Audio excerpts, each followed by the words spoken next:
This is ABC Sports, home of the Bowl Championship Series and the National Championship Game. When you step inside the big house in Ann Arbor, Michigan, you are entering one of the shrines. The game here today is one of the classics, Notre Dame and Michigan.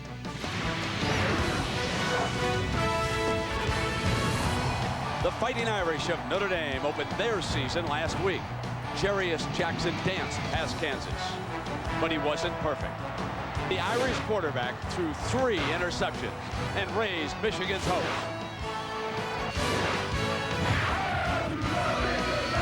2 seasons ago, the Wolverines won a national championship. But the sweet taste didn't last as the defending champions stumbled badly out of the gate in '98. This year, the guns are reloaded. 2 Michigan quarterbacks are ready for another title run.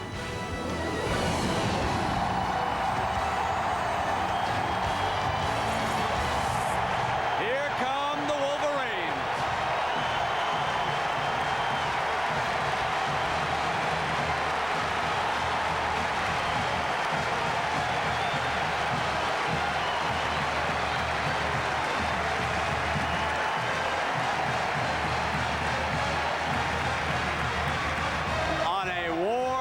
Muggy Saturday afternoon. Michigan hosts Notre Dame. Good afternoon and welcome everybody. With Dan Fouts, I'm Brent Musburger. Dan, let's get right to the controversy because Michigan has been complaining about the fact that Notre Dame altered its schedule, played Kansas last week. But is there a real advantage here for the Irish? Well, I think the advantage for the Irish is they got a lot more practice time. That's important for quarterback Jarius Jackson to feel more comfortable with his new offense of Kevin Rogers. But it's more important for his young offensive line. But you know, Brent, I think the advantage may be offset by a veteran Michigan team that's fired up by revenge. Now, Tom Brady will be the starting quarterback. We will see Drew Henson at some point. Was this a tough decision for a coach to make to start Brady here? Well, he got help with the decision. Brady had an outstanding year last year. He's a 5th-year senior, so he's paid his dues. His teammates really appreciate him, and this week they made him one of their captains. So Carr has made his decision, but he made it with an overwhelming endorsement of his football team. We talked about the weather, and it is almost a certainty that the humidity and the heat will play a factor in this game down the stretch here at the big house. The Fighting Irish of Notre Dame 1-0 on the season under Coach Bob Davie. But remember that they've had some difficulty going on the road for their first game, as they did a year ago when they were shot down up at East Lansing by Michigan State. But they do have that victory over Kansas under their belts. And here today, the Irish getting fired up in the tunnel before they pour onto the field at Michigan Stadium. Dan, you were in South Bend. What was the mood of the Irish? Well, I tell you what, Brent, Tony Fisher will start. That's a big plus for the Irish. He gives them the ability to break the big one. This is an outstanding offense, one I'm kind of excited to see because of what they did, Kevin Rogers in Syracuse did to Michigan last year. And finally, out of the tunnel, it's Michigan and Notre Dame, a classic coming up on ABC. A packed big house. Let's check in with the third member of our broadcast team, Jack Arute. Jack. And Brent, I'm with the head coach of the Michigan Wolverines, Lloyd Carr, and Lloyd Musburger says it's Brady. Brady? We'll see. What's the reasoning? What are you trying to accomplish? Well, I think we had great competition in camp. Both guys played tremendously well, and they both have an opportunity today. Brent, he's going to keep it under his hat until kickoff. Let you in on a little secret, partner. He told me an hour and a half ago. I wouldn't have said it if he hadn't told me. So the Big Ten crew here officiating today, and the referee is David Bitvoet.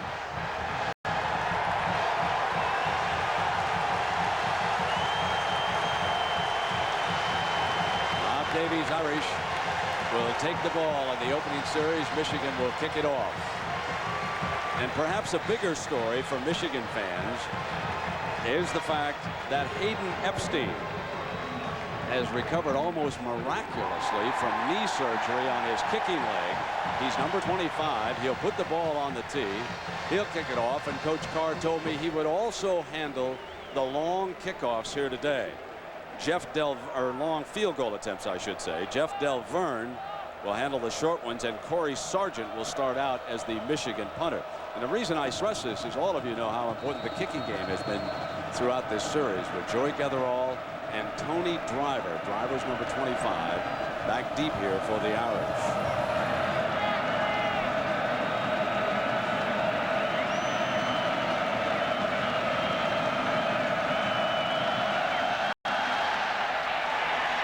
Ball is driven by the wind at his back. He drives it out of the end zone. And now Jarius Jackson will come out for his first play.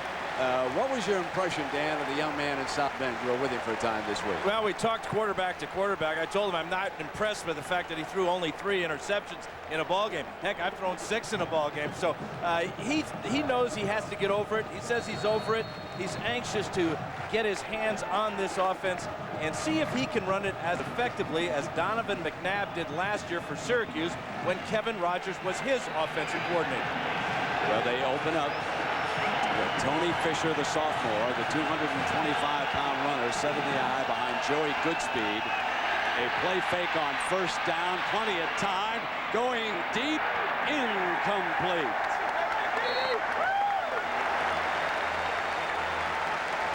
So he bought time with that play fake off the top, and this is the offensive line anchored by John Morandi. He is the veteran on this Chili's offensive lineup for the Fighting Irish. Young man we expect to see is over there on the right.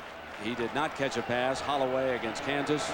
And of course we have seen Fisher, but Tony Driver will be used at running back also. Irish come back now with 2nd down and 10.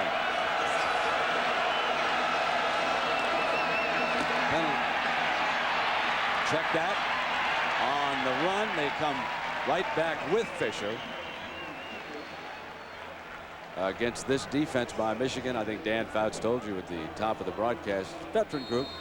Rob Renis, one of the 3 captains of the team. It is a base 3-4, a little bit small on the inside, but extremely active with Gold and Jones, 20 and 55. Keep an eye there. The key men, of course, are the corners, Howard 3 and Whitley 5. Tommy Hendricks, 41, an outstanding safety. And Dhani Jones, much more comfortable on the inside, number 55, working alongside Gold. And a timeout is called early by the Irish as Jackson saw something he wanted to talk about with Bob Davie and the coaching staff. So we'll take a break. But Dan Fouts noticed that the play clock actually had run way down on the Irish, so to avoid a 5-yard penalty, Jackson used a timeout here because he wants to stay in 3rd and 2 and see if they can pound out the first down here with Fisher. Great defense that time by Tommy Hendricks. The strong safety from Houston, Texas, comes flying and forces the Irish to punt. Hendricks was the number 2 tackler last year for the Wolverines. Watch this play. Number 41 from the right side. There he is showing up there. He's unblocked, and he drills Fisher for the loss. Marcus Knight back deep. Runs up on this punt. Remember, it's into the wind. And Marcus down at the 46-yard line. So now it is Tom Brady's turn. One of the senior captains to bring the offense out on the field.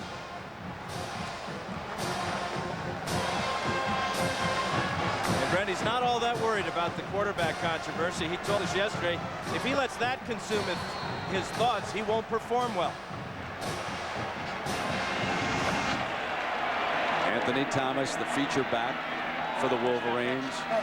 Play fake. They too will throw the screen though, and they use Shea, the fullback, down the near side and run out of bounds at the 46-yard line.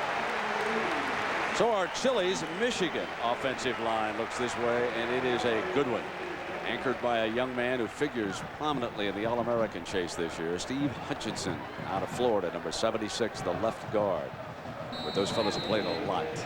Marcus Knight, Sean Thompson, the new tight end this year, and David Terrell will also play defensive back. Brady, the quarterback. Shea was the receiver as Wolverines open with the screen, come back with the A-train. Thomas moves the pile. First down, Michigan. Ronnie Nix, an inside linebacker, number 34, making the stop for the Irish. Let's take a look at that Notre Dame defense. No questions about their defensive line, talented and deep. They're going 4-3. Grant Irons moves to a defensive end spot. Ronnie Nix just made that stop. And in the defensive backfield, strong at safeties with Cooper and Sanders. Questions on the corners, Harper and Jefferson. They'll be tested here today.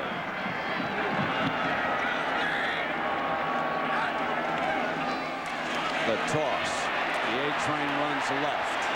Down at the 36-yard line. Cooper making the stop. Well, Dan Fouts, let's take a look at a new wrinkle, the matchup this week here on ABC. Well, Brent, I like the Michigan offense because of the solid play at quarterback and the running of that man, the A train. And on defense, I just think the Irish are too green on that offensive line. But early in the season, special teams with one game under their belt, I give the edge to the Notre Dame Fighting Irish. And Brent, I know you've called a lot of big games. What about those intangibles? Give that also to the Irish, my friend. I think a game under your belt lets you take a look at some freshmen, iron out some wrinkles for the same reason you like the special team. Brady back, fires complete to Marquise Walker, who is drilled, but not until he reached the first down marker. A very well thrown ball. Dever and Harper with coverage over there at the corner for the Irish. Lloyd Carr wants to have a balanced offense this year, and his idea and Michigan's idea of a balanced offense is to have the same amount of rushing yards as the same amount of passing yards. Brady's off to a good start now, 2 for 2. And this is heads up by Walker, getting just enough for the first down. Aaron Shea operating a bit as an H-back. Thomas set behind Brady. 1st and 10. Thomas behind Shea, who cut into the middle as the lead blocker. And Anthony Weaver making the stop. And how about our Dell game solutions here, Dan? Well, the coaches say they want to score over 28 points. They averaged 27 last year. No turnovers. That killed them last year in their game against Notre Dame. As far as Notre Dame's defense is concerned, they want to make Michigan drive the entire length of the field and not give up big plays. A big play is a 15-yard run and a 20-yard pass. 2nd and 9, Wolverines.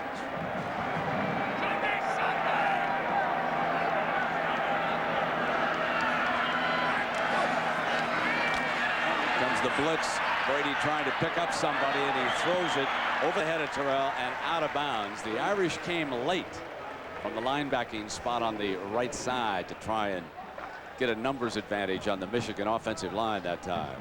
And Brady really showed his experience there. That was just a 3-step drop, and you see a lot of young quarterbacks in that case try to make too much out of it if your primary receiver's not there. So what he did, he saw that the first guy wasn't there, and he just threw it away. That's being a 5th-year senior. Anthony Denman, the linebacker, relays the signal in the defensive huddle for the Irish. They get set in that new look base 4-3 and now shift out of it and show blitz again. And they caused movement by the tight end that time. Sean Thompson picked up. So, you know, we have talked so much about the quarterback situation here at Michigan and the fact that we will see Drew Henson, but we had a chance to talk to Coach Carr yesterday, and we asked him what his thinking was all about when he did not name a starter until this morning.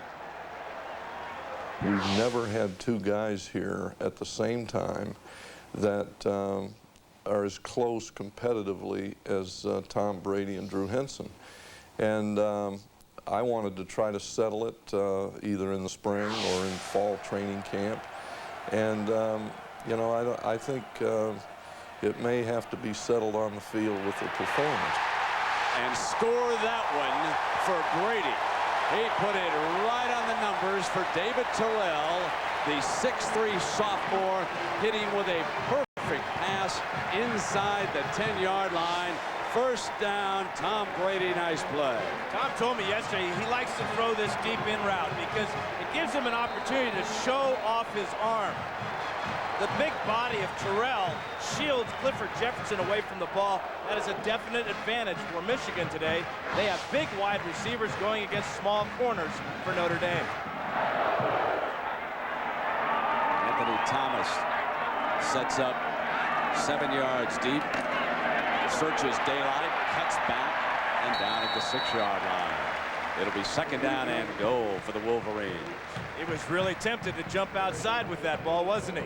But you can almost hear the coaches in the back of their minds, back of the A-Train's mind, and he can hear, cut it upfield, get to that goal line.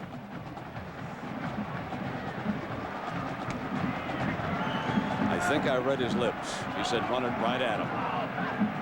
Let's see. Second down.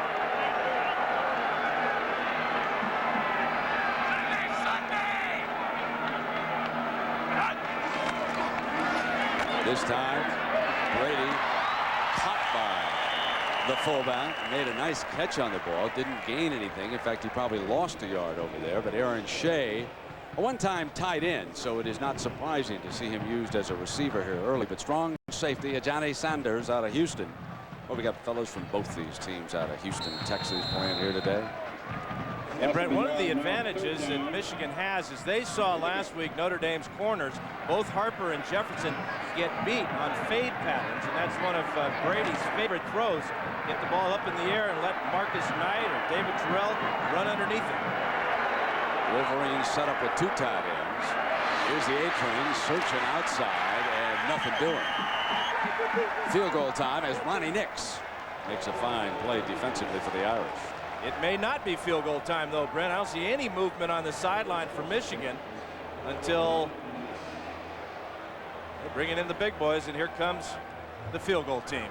Late decision there for Lloyd Carr. He was tempted, I think.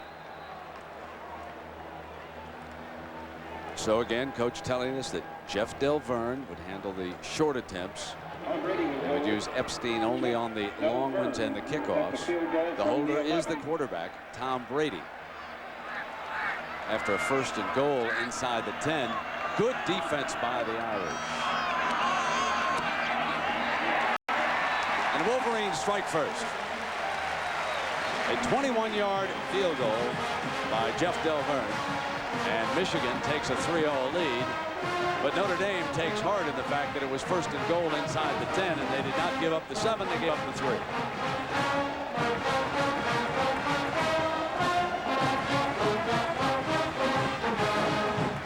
Well, we had a chance to ask Irish coach Bob Davie what he was predicting for this game. I think there's a lot of explosive football players on the field. I think there's going to maybe be more big plays in this game than there has been in the past. I think both teams have tremendous team speed. And one thing you can always count on in the Notre Dame-Michigan game, there'll be a big play in the kicking game that probably decides the outcome of this game. Yep, the kicking game has been huge. Boy, Irish fans will never forget the rocket. Ishmael saw that halftime piece with John and Terry, and I think that's the first time I've ever seen Bo Schembechler ever admit that maybe he shouldn't have kicked it to him a second time, Dad. Do you think Bo is going soft on us? I think so.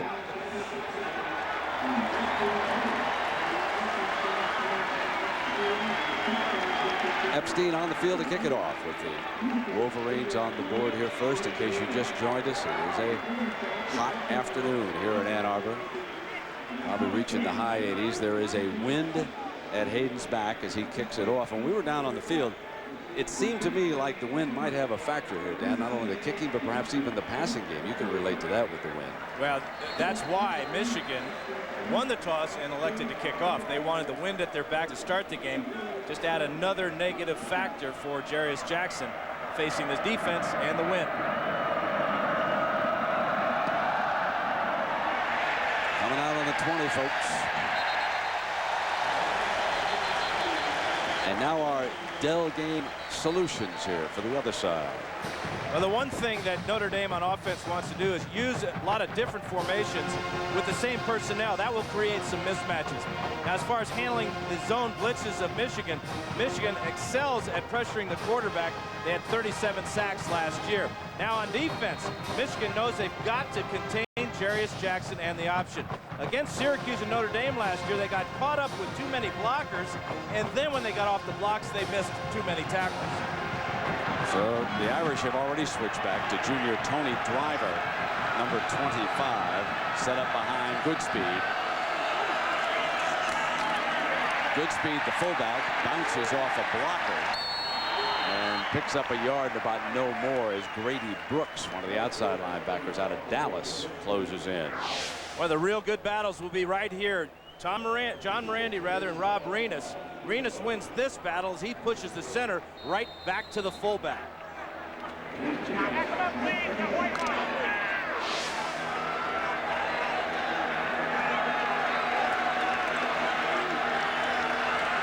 Second down and 8. The Irish slot a receiver on the right.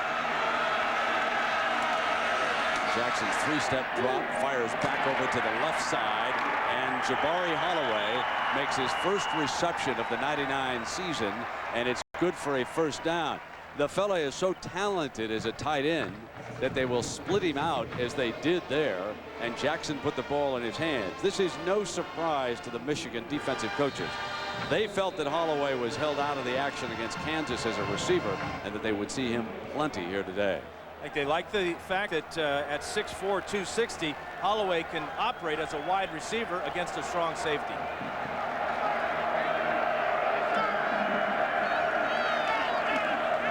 Here's the option look. Jarius in trouble. Late pitch, dangerous, loose ball. Irish, I think. Yes, the Irish pounce on it, and it was a save, a dangerous pitch by Jarius Jackson. And Bobby Brown saves the day by pouncing on the loose football. Indecision on the part of Jackson here. Tommy Hendricks is flashing through right there. That caused the bad pitch. This is really heads up by Bobby Brown, and a break for the Irish. That could have been disastrous early in the game to turn the ball over this deep in their own territory.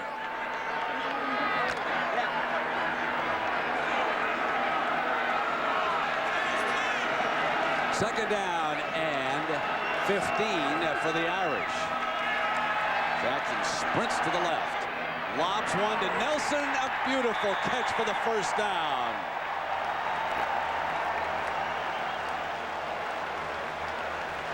With 6:37 left in the first quarter, Michigan leads Notre Dame by a field goal.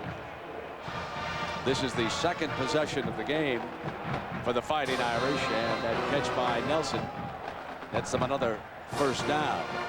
But Brown, Bobby Brown, they're split in, saved the day by recovering a loose pitch moments ago, and now the Irish coming out from their own 44-yard line. Here's Driver, spins off the first defender with Tommy Hendricks making another stop, and we check in with our man Jack Abreu. Jack. Well, Brent, you talked about Holloway being left out as a receiver in that Kansas game. That was by design by the new offensive coordinator for the Irish, Kevin Rogers. Rogers said he knew going into spring ball and to fall ball that Michigan would have a chance to look at their game tape. Terry Bowden talked about it at halftime. But what they did is they decided to keep 40% of their offensive game plan for the Michigan game and not show it before.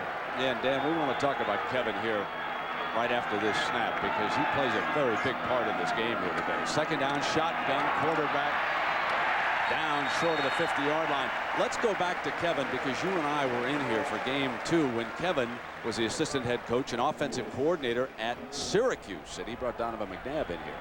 He brought Donovan McNabb in, and they jumped out to an early 17-0 lead here in the Big House. And what that did is it took this huge crowd out of the game, and not only did the crowd never react or respond, Michigan didn't either. But this is not to Syracuse. This is a new team, a new quarterback.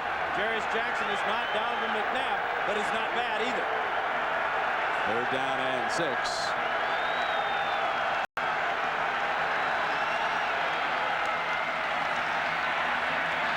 Plenty of time. Now Jackson hauls. Makes like Donovan McNabb. Didn't he that time? First down, Notre Dame. Saves the day. I remember one play we ran out of his shoe here. I'm talking about Donovan McNabb turning the corner last year, Dan. This is just an outstanding play. And I think you'll see the difference between the two quarterbacks here. Donovan has the moves of Barry Sanders, whereas Jarius Jackson, he's got more of the power of, say, an Earl Campbell type. So it's a good situation either way. The power that time for Jackson got the Irish the first down. Just inside the Michigan 45. Driver back in. Nelson's the motion receiver. Driver. Fumble. Michigan indicates they've got it. Let's wait for the official signal.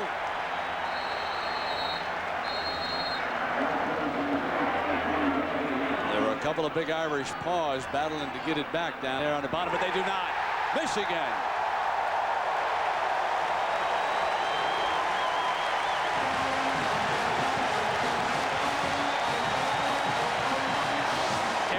Wilson, the defensive end out of Monroe, Michigan, recovers the fumble. It's a big hit right there, too, by Josh Williams. They turned the ball over 4 times last week against Kansas. They can't afford to do that against Michigan. Timeout. So kill you, won't it, Dan? Absolutely, Brent. And this was against Kansas, and they were playing at Notre Dame. And this is Michigan at Michigan. Yeah, you can't make too many of those here, as they just did. Stay in this ball game. Time remaining in the first. Wolverines with 1 field goal. Here comes the A-train, cutting back and downhill. Still battling all the way to the 25-yard line. He was an express that time. 31 yards for the A-train. And really great decision-making with many cuts. He's going to make a couple of linebackers miss there, but watch these sharp cuts right here. And he just sheds defensive backs. Running downhill, the big A-train, huh, Brent? This is what it looks like if you're a defensive back. And remember, he goes 225. Looks like a blur. Big fella was the MVP against Arkansas in the Michigan Bowl victory last January 1st. Come right back with him. Big hole. Slants to the 14. And yesterday, we asked Brady about the importance of the Michigan running game and the A-train. You got to set the tempo early, and that offensive line does that. And it's running the football on first down, and it's being successful, you know, moving the chains. And the only way you're going to be successful as an offense is if you're running the ball. I mean, you look back at national championship teams or Super Bowl teams, and they're all teams that can run the football. The young man at the helm on the drive again. Second down. I go back to reading Lloyd Carr's lips. Let's run it right at him. And they keep coming. That time, the Irish were ready, however. ABC Sports presentation of college football is brought to you by the new Dodge. It's about change. Chili's, a proud sponsor of ABC College Football. Innovative computer solutions from the company that pioneered direct around the world. Be direct, Dell. And Dr. Pepper in your local Dr. Pepper bottler. Dr. Pepper, this is the taste. 3rd down and 3 for the Wolverines.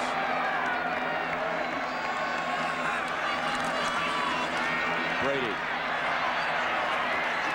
Knight out of bounds. Pushed out of bounds. On the NFL, that's a judgment call if he's carried out, but not in the college game.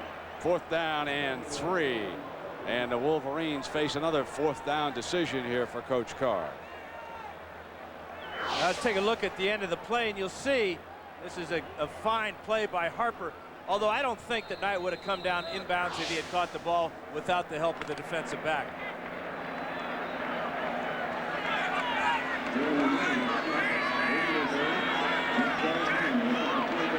Delverne already with a 21-yarder. This from 35 yards out, and he's 2 for 2. So Jeff Delverne makes it 6-zip. Michigan over Notre Dame. Michigan blue sky here today. 107-501. But that crowd will exceed it. And folks prying their way in here to watch this one. Epstein will get that wind at his back here again, although it may have tapered off. No, I can still see some of the flags swirling up there. This is how Epstein made his name, really, last year with his booming kickoffs. The fans just loved it, and so far today he's put 2 out of the back of the end zone. Nice flag to show, eh? Penn State, 70 points. The Nittany Lions, they are rolling.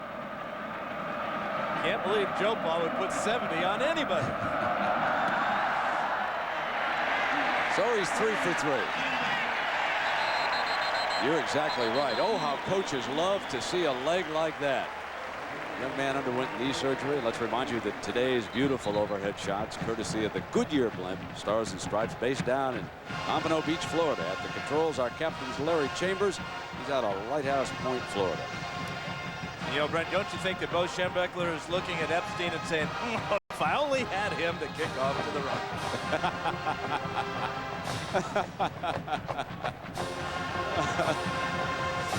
Yeah, there'd be no rocket. Be no rocket lore with that leg around. You got that right. Tony Fisher, as they continue to alternate the tailback spot. Let's see what the Irish offense can come up with. They were moving the ball good until they turned it over. Gonna go deep, got a man wide open, coverage mistake. Tony Fisher, the running back, out of bounds as the Wolverines blow a coverage and turn the tailback loose, and now there's an additional face mask penalty. All you have to do is go back to the Syracuse game last year for Michigan and remember the fullback, Conrad, getting loose in the secondary. It was a shorter play for a touchdown, but a wide open back coming out of the backfield creates another big play for this offense of Kevin Rogers. Sneaking out from a wingback position there, and this is a coverage breakdown. There should be a safety over there. In fact, here comes one now. That's Tommy Hendricks to knock him out of bounds and to grab the face mask to give Notre Dame extra yardage. Larry Foote dashes on the field, replaces one of the linebackers for Michigan. Ball is marked at the 28-yard line following the penalty. It's 1st and 10 here. And remember, they've experimented a lot with David Terrell as a corner. We may see him sooner rather than later. The Irish with another, actually their best chance so far. They come back with the young man Fisher. He runs into Hendricks, who's been all over the place for the Wolverines so far. Well, Hendricks, the way he plays, he's like having a 5th linebacker in there. He's a big physical guy at 216 pounds. He's experienced. He's a senior. And even if that wasn't his coverage responsibility, he knows that play's over. He's got to come up and make a big hit on the next play. Brown and Nelson are the wideouts. Wolverines were soft on the corner, coming with a blitz. Jarius gonna keep it. Jackson, first down, Notre Dame. He is a dangerous runner, and he's a little bit bigger than Donovan. I'll tell you, it takes a big hit to bring this man down. Well, when he scored on that 38-yarder last week against Kansas, he broke a tackle on a similar type of play here. He gets away from the initial rush and then uses that 235 pounds head first down. You know, I think Kevin may have told him to just pull it down and take off. Remember, he dumped those interceptions into the middle. We saw them in the tees. Nelson was covered up, it looked like. At that time, Jarius Jackson took off himself. The ball is on the 16-yard line. Fisher slashes to the 9-yard line for Notre Dame. So a reminder that next Saturday, most of you will see the Fighting Irish again. And do they have a match against Purdue and Drew Brees. Brees, a leading Heisman Trophy candidate. And also on our regional coverage, some of you will see California, Nebraska, or Virginia, Clemson. Next Saturday, 3:30 Eastern on ABC. Tommy Lopinski stops it at the fullback spot, and Jay Johnson is the wideout to the right here. This is 2nd down for Notre Dame. Good looking drive. Fisher slashes for the first down just inside the 5-yard line. This will be 1st and goal. D'Hani Jones making the stop. Well, D'Hani Jones is 231 pounds, and he's got to fight off the block of the fullback coming right at him there. That's Lopinski. That's a great play by Jones. He doesn't make that tackle. Fisher's in the end zone.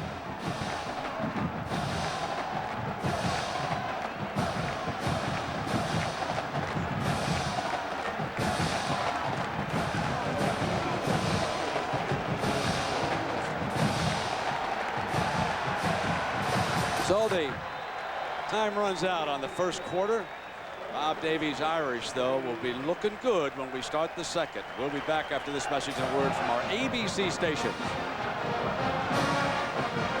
Michigan kicks 2 field goals in the opening quarter, but now as we start the second quarter, Notre Dame with a 1st and goal from just inside the Wolverine 5-yard line.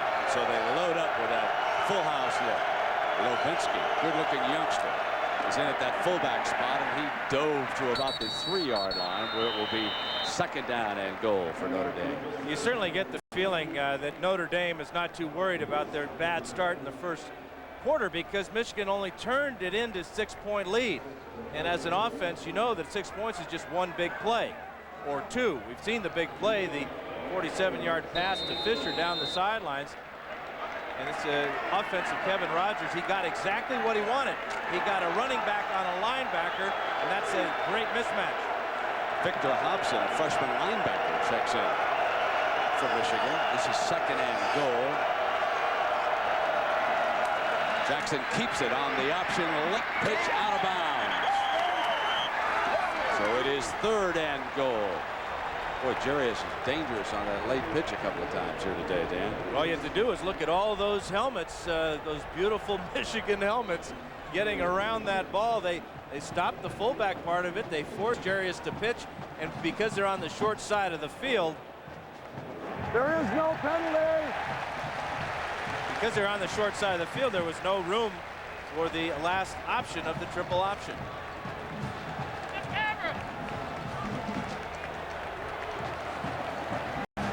You know, coming to the short side of the field, if you will, that time. They were over here on the left hash. Jackson did not have as much room as if they'd strung that out the other way. So let's see what they come up with here on 3rd and goal. Tony Fisher is the tailback. He's in behind Lopinski. Oh, a beautiful call end around, and Joey Devereaux walks into the end zone. A great call. And there's the man who set it in.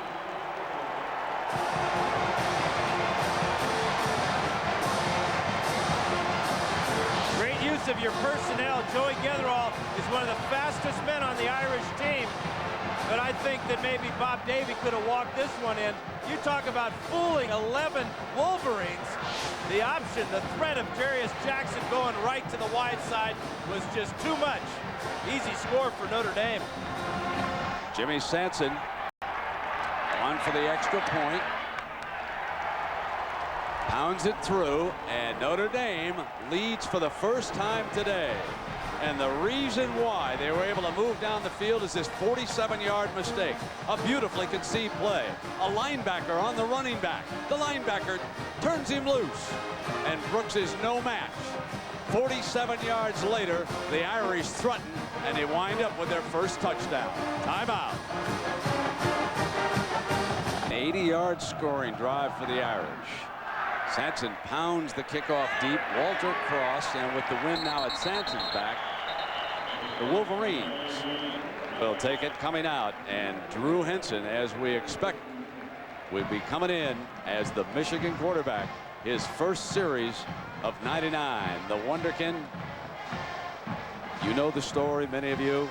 Big-time baseball prospect, been playing in the New York Yankee organization, signed a $2.5 million contract. The crowd now recognizing the fact that Henson has come on the field. They'll go without a huddle, and now it is Brady who will be on the headphones to upstairs.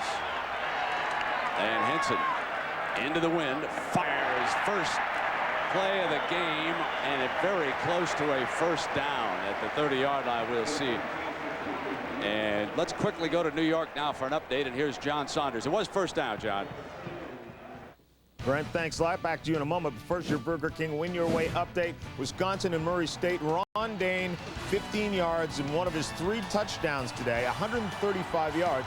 He did not see any play in the second half. That's going to hurt him. He's going to catch Ricky Williams. Brent. All right, John, and here we've got Drew Henson putting it the A-train's belly. 5 more yards for Michigan, and a Johnny Sanders, the strong safety for the Irish, makes the stop. Tom Brady had a good start, so he's got to feel real good about his performance. But you know, Drew Henson comes off the bench, and first play is a pass play, and he threw an absolute strike, so his confidence has got to be way up there as well.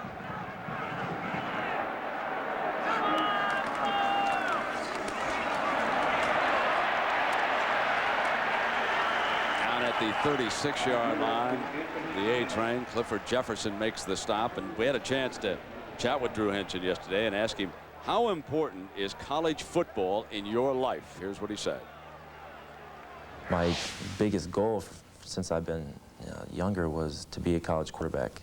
And right now, I'm in the middle of that, and after this year, I only have 2 left. And so I'm in no hurry to rush my life away and say I'm going to go play baseball, or even the NFL possibly down the line is not as big to me as being in Michigan right now. And here he is, his ambition, 3rd and 4, fires, first down again. 2 for 2. He puts it in Terrell's hands that time for the Michigan first down. Just got a feeling that he and Terrell really not only enjoy each other, they seem to be friends off the field, but Terrell's smart enough to know that this is the future, and he's only a sophomore, so he may be catching a lot of passes from Drew Henson. Drew Henson made his collegiate debut as a freshman in South Bend a year ago. Game was a bit out of the wood, and he drove the Wolverines 80 yards for a touchdown. He now has Walter Cross behind him as the Wolverine running back. Play fake, in trouble, in the face, downfield, incomplete. Hit on the release, intended for Marcus Knight. Throw was high, and I don't think Mr. Henson was ever roughed up like that at third base this summer, Dan. No, Terrio Harrison was right in his face, and he didn't flinch, though. He stared him down. He knew he had one-on-one coverage on the outside to Marcus Knight, and that was real close to being a big play. The biggest adjustment that Henson has had to make from last year when he was a freshman was just adjusting to the speed of the college game. Lloyd Card sends the A train back into the game. 2nd down and 10. On a draw. Thomas for a couple of yards, and time now for our Affleck trivia question. So many great questions about this rivalry. Let's try you on this one. When it resumed back in '78, remember they called it off for a long time. Who were the starting quarterbacks for Michigan and Notre Dame in '78? A couple of fellows you all remember. 3rd down and 8. If I get the answer right, do I get $1 million? One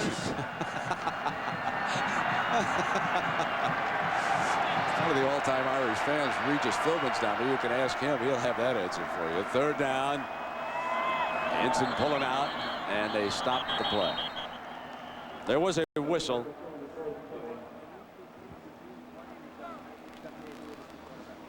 This is one of the dangers of changing quarterbacks. They may say that there's no difference in the cadence, but in the heat of battle, there's always a difference. Prior to the snap, ball start, offense, 5-yard penalty. The down remains 3rd. Jackaroo. Well, Brent, one of the things that Bob Davie was concerned about is the height discrepancy between his defensive secondary and the offensive receivers for Michigan. Now, the difference equates out to about, maybe 4 to 5 inches. Now, Dan Fouts, as you know, that means that you've got a helmet for a target. I'd like to put some hands on that helmet, though, Jack. I've bounced a few off helmets. 3rd down, Henson to the middle of the rope, first down. You talk about a rifle arm. Here's a young man who was a pitcher way back when, but said he did not want the stress and strain on his arm, moved over to 3rd base, and folks, that was a bullet of 25 yards. Well, you hear words like a sensation, he's a phenom. This is what they've seen in practice. A rope of 25 yards right on the numbers to the receiver. Knight doesn't even have to think about anything but how hard that ball's going to hit him in the chest. Remember, he was hit on the release on his only incompletion. So he is averaging 10 yards a pass. That's phenomenal. Play fake again, down the field, got his tight end and overthrew him that time, Sean Thompson. But it was close, folks, real close to being on the money. They may have the real thing waiting here at Michigan. That gives you an idea why Lloyd Carr was so reluctant to name Tom Brady as the starting quarterback. This kid is special. There's no question about it. He handles himself maturely, and I think his last summer where he spent time in the minor leagues added to his maturity process. Pounded 13 home runs. The Yankees will tell you he's one of their best prospects in the minor league system right now. Here's the A train slamming through the middle. Irish bring him down at the 28-yard line. Deke Cooper, their fine free safety.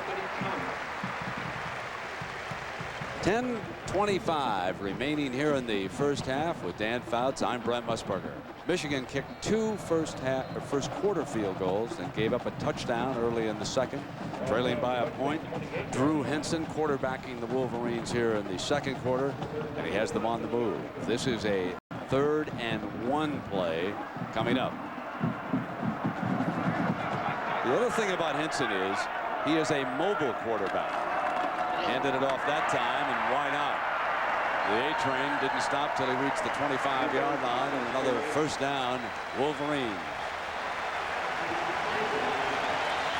The touchdown of Notre Dame, Dan, it was a thing of beauty. Well, they ran the option. They faked the option to the wide side, and Getherall from 4 yards out points his way into the end zone, but a well-designed, well-conceived play. You know, remember when I commented about the short side option just moments before that? You know, Kevin set that play up all the way. Absolutely. A great play caller sequences, and that's what he did. He said, you know, they'll think I become an option to the wide side.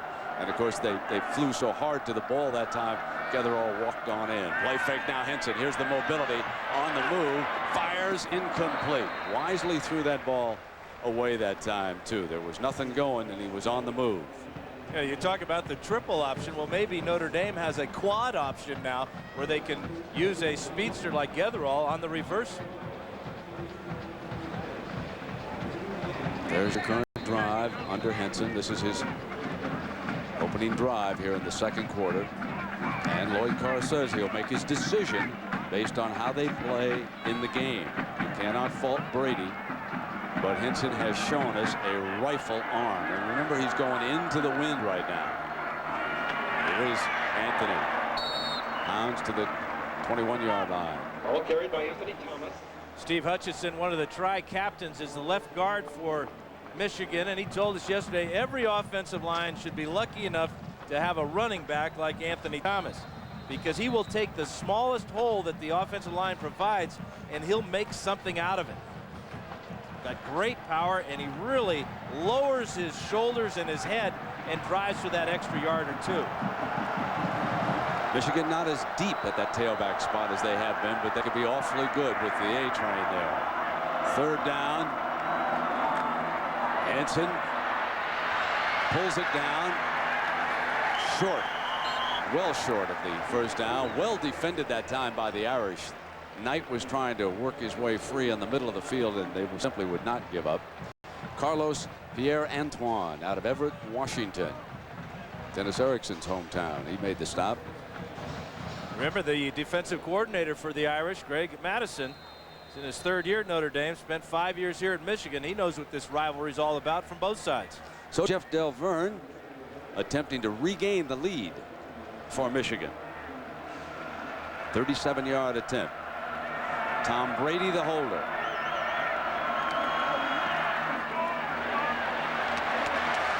And he does just that. 3 Delverne field goals. They regain the lead on Notre Dame, 9-7. Timeout. Why do I? 9, Notre Dame 7 with 8:04 to go in the second quarter from the Big House in Ann Arbor, Michigan. Hope you get a chance to visit here and see a college football game if you're a big fan of the game. This is a great university and a great setting. Notre Dame, Michigan, you can't go wrong with a road trip to either of those places, I'll tell you that. Now we'll see how Epstein does into this little breeze here this time. Let's see if the Irish get a run back at it. And Getherall has scored the touchdown back deep along with Driver.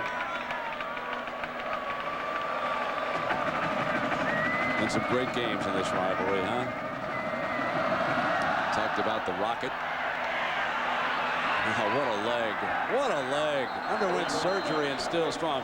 But how about 1990, September 15th, Michigan and Notre Dame. Michigan was ranked 1, Notre Dame 4. Michigan led by 10 in the second, and then Rick Meyer went to work. His first start, the winning pass to Adrian Jarrell with 1:40 left in the game. 28-24 the Irish. And that is so appropriate because last night Rick Meyer, now playing with the New York Jets, threw 3 touchdown passes for the Jets in relief of Vinny Testaverde. Couldn't be happier for a young man. Well, maybe he won't have to add any more of those team decals to his suitcase. Maybe he's found a home there with Bill Parcells, of all people. First down and 10. Jarius Jackson brings the Irish up to the line. Tony Fisher caught that 47-yarder matched against the linebacker. Is the feature back for the Irish. Jarius coming down the line, puts it in his hands on a beautiful option play, and Fisher does the rest. Out of bounds inside the 40-yard line. Dwayne Patman, the free safety. And leading the way on the outside was the tight end Jabari Holloway. He split out wide against the corner Todd Howard. And now as they come down the line of scrimmage, there's no force by Michigan, and there's only one guy to option. On the outside, there's the block by Holloway. There's the speed of Fisher. Oh, I like this offense. It attacks the field widthwise and lengthwise. There's the tight end moving up. So a 41-yarder and a 40-yarder for that young man right there. They come right back with him. To the 37. And of course, next week on prime time, we've got a great split national for you next Saturday night. Ohio State on the rebound after that tough loss to Miami takes on UCLA in the Horseshoe in Columbus, Ohio. Or you will see Georgia Tech, Florida State. The Seminoles ranked #1, and I'll tell you, Georgia Tech going to have a fine football team this year. Joey Hamilton there at the reins. Those 2 games, good ones. Second down and 7.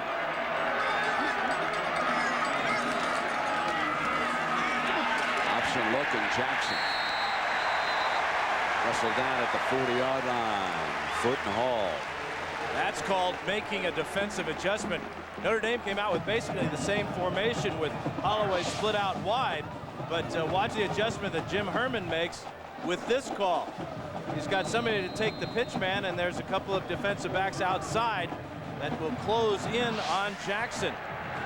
Herman was concerned that his team wouldn't be used to game speed. There's no way to simulate that in practice. Brown and Nelson, the wideouts, off to the left of Jarius Jackson. Nelson now goes in motion to the right of the formation. And blown dead before the snap. Somebody along that offensive line flinched.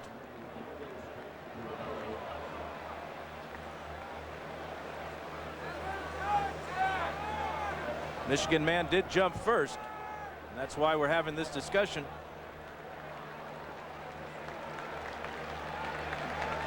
Prior to the snap, false start, offense, 5-yard penalty, the down remains 3rd. Jackaroo. Brent, one of the concerns that defensive coordinator for Michigan, Jim Herman, had about his defense was the fact that they hadn't been tested under pressure. I asked him, when do you know whether your team is in the flow? He said, you know when you send them in there, you give them a package, and they execute perfectly. I think maybe that defense is now in the flow. Well, they face a 3rd and 14 here, Jack. Split back look for the Irish. Fisher missed a block that time, and coming through is Larry Foote, the inside linebacker. Jackson did not have a chance as the running back fanned on the block, and Foote was all over Jackson. Great speed by Foote, number 17 from the right side here. There he comes. There's the dive by Fisher, and there's the sack of the quarterback.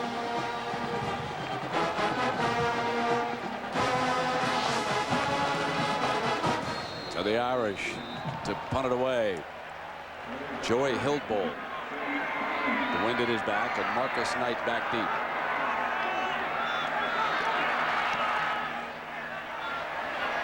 drives the ball. Marcus going to let it go out of bounds. And it's going to be marked at the 12-yard line. So we'll take a break. Michigan leads Notre Dame on the strength of 3 field goals. Timeout. Drew Henson and the Michigan offense will come out from their own 12-yard line here. Terrell is split out to the quarterback's left. Fumbled the snap again. Loose ball on the ground at the 11-yard line. So that's the second snap problem. David Brandt, the center, jumping on the ball. And the Aflac trivia question, speaking of quarterbacks, when that rivalry resumed between these two schools in '78, who were the starters?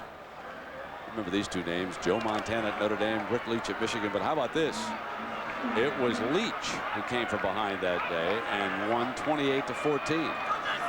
Now a yard loss for young Henson. Second down at 11.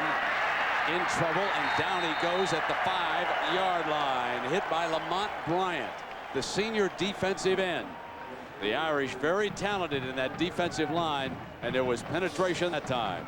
It's really a nice stunt by Notre Dame along that defensive line, anticipating the pass play from Henson. They got exactly what they wanted. Watch the twist here between Weaver and Bryant. It doesn't get any better than that. It's the way the defensive coaches draw it up. And Shea couldn't close down. He was trying to help out blocking that time too. Now here's a huge play for Notre Dame if they can force Michigan to punt from their own end zone. 3rd and 16. And they got a shot. Oh, they're pounding with Sanders, their strong safety, on the A train. And now it will be up to Corey Sargent, and he will be standing very close to that end line when he receives the snap here. This is a big moment for Notre Dame because they're going to get field position. He's into that 3. Left-footed punter. Getherall standing at the 40. Gets it off. Hangs it high. Fair catch at the 41-yard line.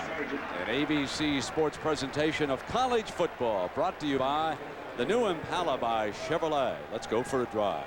Aflac, insuring over 40 million people worldwide. MCI, 5 cents every day. And when you have it your way, it just tastes better. Great field position here, Dan, up for the Irish. Well, especially since they had to go 80 yards on their last scoring drive. This is half of that, be about 41 yards to get in the end zone. Tony Driver checks in at running back. They show Joey Getherall in a slot over to the right, and he'll come in motion. Driver, great fake, kept it, got him, incomplete. Joey Getherall broke wide open, but what a fake, because from up here, it looked like Driver had pounded into the middle of the line. Darius Jackson with a little magic that time.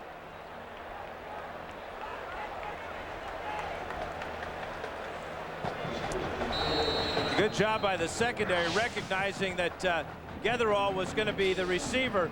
Watch number 41 right here. He sees him now, and this forces the ball to be thrown down the middle and not out in front of Getherall. 2nd down and 10. Now it's Driver. Inside the 35-yard line, and Hendricks again hanging on. Is Tommy Hendricks one of the better looking safeties that we've seen in a long time? That late recognition. And a reminder coming up on Valvoline Halftime 99. John Sanders and Terry Bowden have scores and highlights coming to you from our New York studios. It's a good sign that Hendricks is making a lot of tackles. It's a bad sign that Hendricks is making a lot of tackles. 3rd down and 2. Good speed, number 45 switches. There's a penalty flag down. The linesman over there on the near side. Prior to the snap, they stopped it.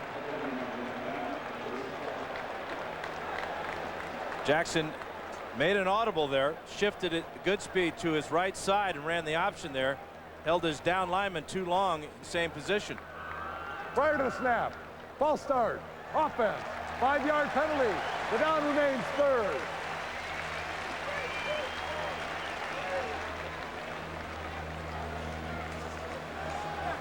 Larry Foote dashes in again, and he replaces Eric Wilson.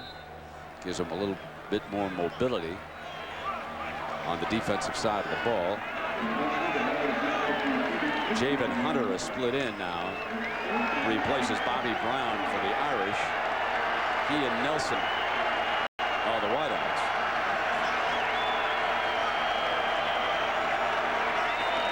Third down. And Jackson for a first down. Another good-looking scramble by Jarius Jackson.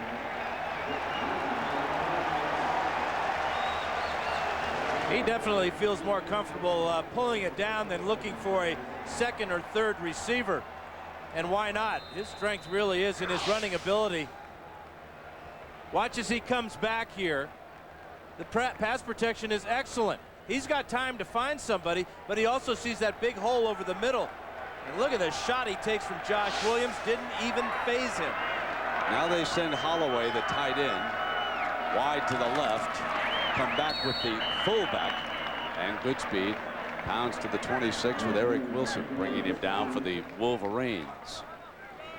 Yeah, you may not think that that's much of a gain for Notre Dame, but when you already talked about it, Brent, this is a type of offense, the option offense, that you set plays up. And part of the option is to give the ball to the fullback. That keeps the defense honest, and that opens up the plays to the outside. 2nd and 7, and the Irish bringing down the closing minute 5 here of the half. Fake. Jackson fires. Incomplete, penalty flag. And the penalty has been called on Todd Howard, the corner. So an automatic first down.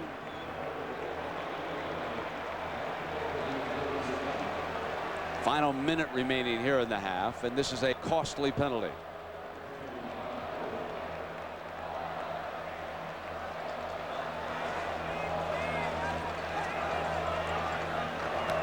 Pass interference, defense. It's a spot foul, automatic first down. Sometimes a cornerback can cover too closely. Howard has got great coverage on the outside here, and he's just a little over anxious. That was real close, but the official was right on the spot, had a view from it from the side, so he saw the contact before the ball got there. Ball is down at the Michigan 12-yard line. Final minute of the half. Irish trail it by 2, 9-7. The blitz is picked up beautifully by the fullback. Oh, what a block. And now Jackson dances to the end zone. Touchdown, Notre Dame. But what a block by Joey Goodspeed, who picked off the linebacker and crushed him.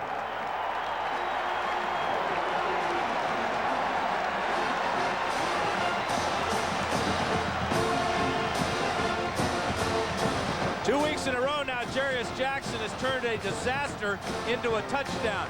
Last week against Kansas, he broke a tackle in the backfield and scored. And with his help from his big fullback, he gets in the end zone again.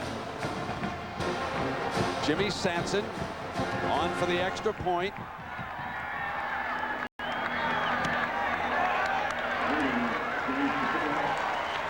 Folks, I want you to take a look at Joey Goodspeed. Now watch Jones on the blitz. He's got the alley. Watch this. Stands him up.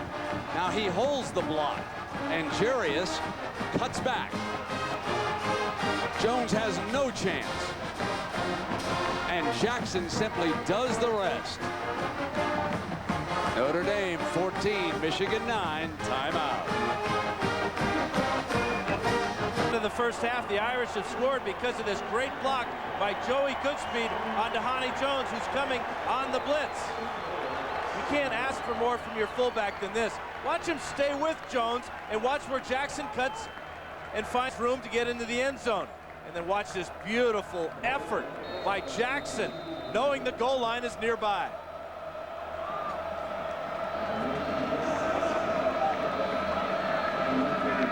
Henson with the ball on the tee. Drives it. This one will come out on the 20-yard line. Let's check in New York now with John and Terry. Brent, coming up on Valvoline Halftime 99, all the day's scores and highlights, plus Terry will take a look at the first half. This has been a close game like always, but Michigan's going to have to learn to stick it into the end zone. All right, it's all coming up on Valvoline Halftime 99. Back to Brent. Yeah, John, I think Terry makes a very valid point there. 3 field goals, and they had a chance, certainly, to pound in touchdowns, and they settle for 3 every time they threaten. On the other side, the Irish have put 7 up there when they got the opportunity, and that'll take its toll. Michigan with timeouts. Henson against the breeze. 51 seconds, trailing 14-9. They give him a 4-pack of wide receivers, but it's going to be up to this offensive line. They've had their hands full against this defensive front. They like to run to see if they can surprise him on first down. And Anthony Denman, inside linebacker, another one of the talented Texans on the field on both sides, makes a stop for the Irish. Picked up 5 yards on that run. 2nd down and 5. Henson, shotgun look. Fired quickly and incomplete. It'll be 3rd down and 5. Curious that Michigan, with 3 timeouts here at the end of the first half, did not use one there after the running play. Some time get off the clock there. One open.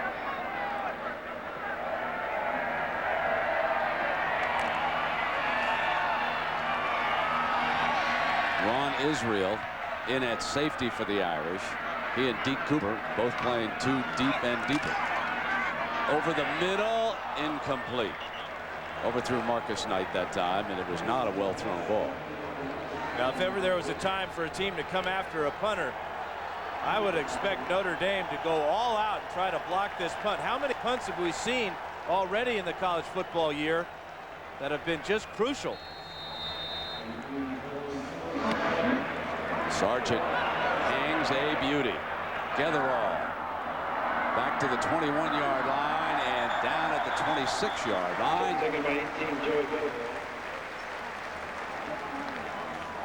And the final seconds of this half will tick away. So Kevin Rogers, who came in here to the big house with Donovan McNabb and Syracuse and now is the offensive coordinator at Notre Dame, brings a few option wrinkles into the big house with him. Tricks of the trade that they used up at Syracuse, and so far has been pretty successful against the a capacity crowd on hand at the big house in Ann Arbor, Michigan. Notre Dame leading Michigan at the intermission 14-9. Dan Fouts, Jack Caruth, I'm Brent Musburger, and Dan, let's turn our attention right away to the Dell with him.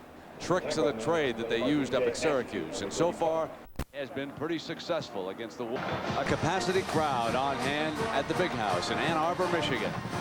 Notre Dame leading Michigan at the intermission 14-9. Dan Fouts, Jack Caruth, I'm Brent Musburger, and Dan, let's turn our attention right away to the Dell Game Solutions here. Well, because Michigan's behind, we'll concentrate on them. They haven't been able to contain Jarius Jackson. He's on a 100-yard total offense day. They got to stop those 2 big plays, and I think on offense it's time to put back in the senior Tom Brady. He just ran his offense a lot more efficiently, but whatever quarterback's in the game, that offense has got to get touchdowns. They had excellent field position in the first half. They settled for 3 field goals. It has been the running of Anthony Thomas, who has gained 85 yards and lost 4 for a net of 81, that has sparked the Wolverines to their 3 field goals.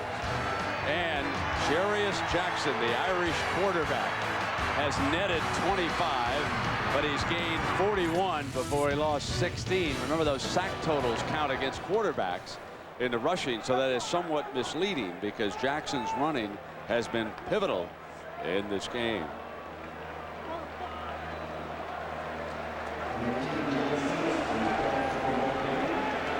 So down below we see Henson putting the headset on, which means that Brady will indeed be coming back.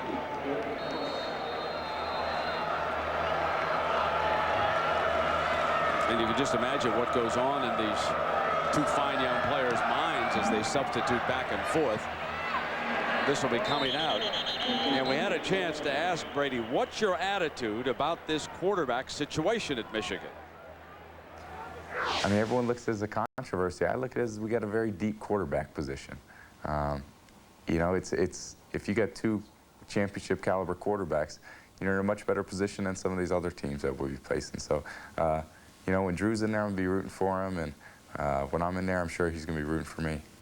So it's Drew's turn to root as Tom Brady, who was 4 of 6 for 37 yards, leads the Michigan offense out. And the big man for them, of course, is the A-train, Anthony Thomas. Brady to put it up on first down. He's got Terrell on a cutback. 45. Down at the 48-yard line as the DB slipped on the pass. Michigan opened the game on offense with the forward pass, and here they come out. First play of the second half. This is a great start, not only for Brady, but for this entire offense. It's a big play that Terrell is capable of making, and it gives him the ball out to midfield in one play from the 20. That's Lee Lafayette, who was over there on the corner replacing Jefferson, who slipped that time, and it was a 28-yard gain. Now the A-train's turn, and he crosses midfield. Now our Morgan Stanley Dean Witter first half stats, Dan. Well, the rushing yards are huge for Notre Dame. They just feel and they just look that they really feel good about themselves in operating this offense. I'm very impressed with Jarius Jackson and his ability to deal the ball on the option, and also when everything breaks down, he can still make a big play by himself. Second down for Brady. It's Shea, the fullback. Play fake. Thomas got a block. Good. Terrell's hands. First down, Michigan. We go down below now and check in with Jackaroo. Jack. Well, Brett, while Michigan's on the march, Kevin Rogers, the offensive coordinator, is very happy with the performance of the Irish offense. In fact, he hinted that his quote, "I've got a few squiggles for the second half that'll get the Wolverines' attention." Now, Lloyd Carr, on the other hand, issued a challenge to his team. They seem to be meeting it right now. He said, "We've got 30 minutes left. Or do you want a season like 1998? Can't squiggle if the other team's waggling. And right now the Wolverines have got it down to the Irish 36-yard line. And the A-train pounds into big Grant Irons, the former linebacker whose brother Jared was a pretty good linebacker here at Michigan. And Grant out of the Woodlands down Houston way comes up big. Notre Dame, Michigan. You know, sure, we're seeing a couple of passes every now and then, but what we're seeing when it really matters is just head-knocking football there. Nice play, knifing in from his defensive end spot there by Irons. See if they go back to work on that young corner for the Irish. Second down. Play fake, deep drop. Complete. And Marcus Knight, the senior wide receiver, drilled out of bounds, but not before he picks up another Michigan first down. The key question here, and Terry Bowden put his finger on it. Can the Wolverines finish off a drive and not settle for a field goal? We shall see. Now, this is where they bogged down in the first half when they get down to the 20-yard line. I really like the timing between Brady and his two outside receivers on those last two out routes.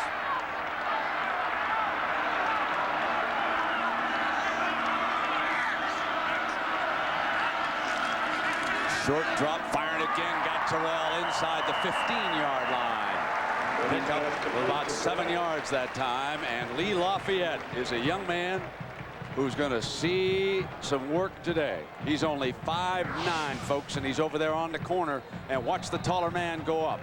Well, Lafayette's about 10 yards off the receiver. He's got to come up and tighten up a little bit. If he does that, watch for Michigan to try to throw the fade.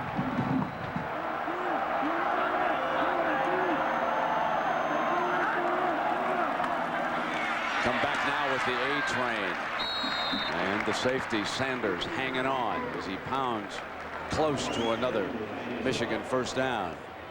A lot of similarities in these two offenses when they run the ball. That time it was the A-train behind Aaron Shea. We've seen Notre Dame use their fullbacks, Goodspeed and Lipinski, to lead Driver and Fisher. Need a yard here on third down. Carr doesn't want to have to make that field goal decision here. He wants this first down. Toss. A-Train. First down.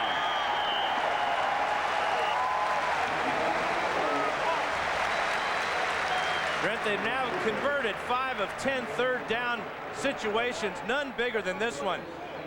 You know, at halftime, they were talking in the locker room about when we get the ball down there, we got to punch it in for a score.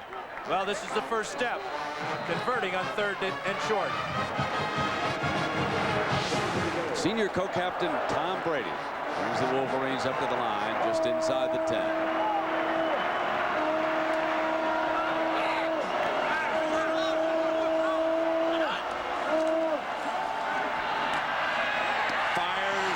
Away, penalty flag. A penalty has been called on Evelyn Harper. From up here, it looked like he made a brilliant play, but he must have got some body early. Let's take a close look at this one. Well, it's a slant pattern to David Terrell. Here's Harper, number 10. I think his left hand is going to be good, but I think it's that right hand right there that pulls Terrell's right hand away from the ball. Check this out. Watch his right hand as he will grab the right hand and arm of David Terrell right there. It's a good call by the officials. Yep. Ball spotted just outside the Irish 2-yard line. 1st and goal. Wouldn't you call on the A-Train here, Mr. Fouts? Absolutely. Get him in behind big Aaron Shea. Put Shea over there in the left wing. Let's see if they bring in a motion through the middle. Here they come. Behind Shea. Touchdown, Michigan.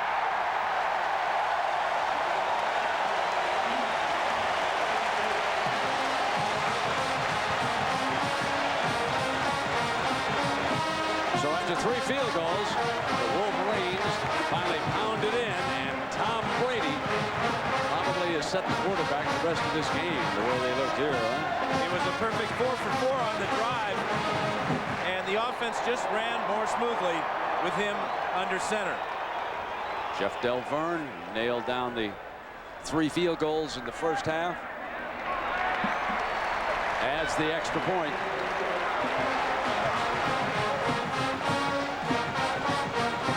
Take a close look here. Coming right at you. Shea, the lead man. Anthony Thomas does the rest.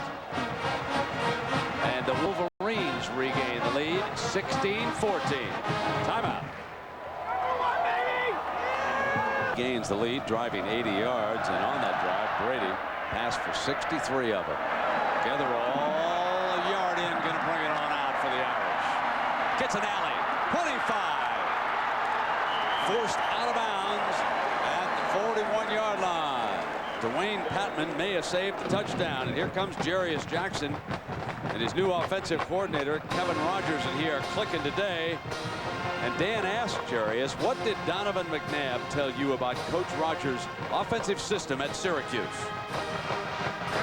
Now, I had a chance to talk to him about the offense and how was it, you know, when he was running at Syracuse, and he just told me, hey, man, be in shape, you know, for the simple fact that Coach Rogers, he loves to send a quarterback on the option. The next play, he wants your fakes to be great, then he wants you to throw it downfield, you know, so you have to be ready for everything with Coach Rogers.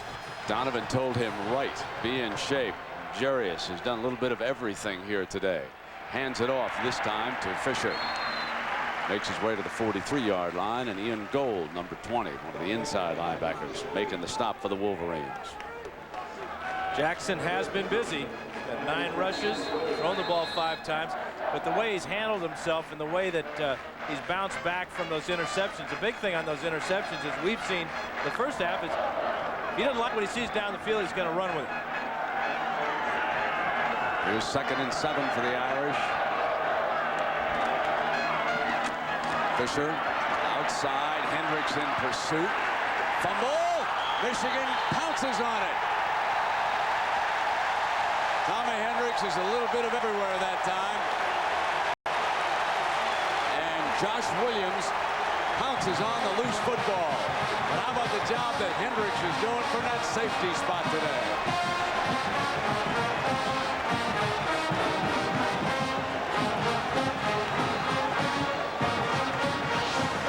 There's Hendricks forcing Fisher to the outside.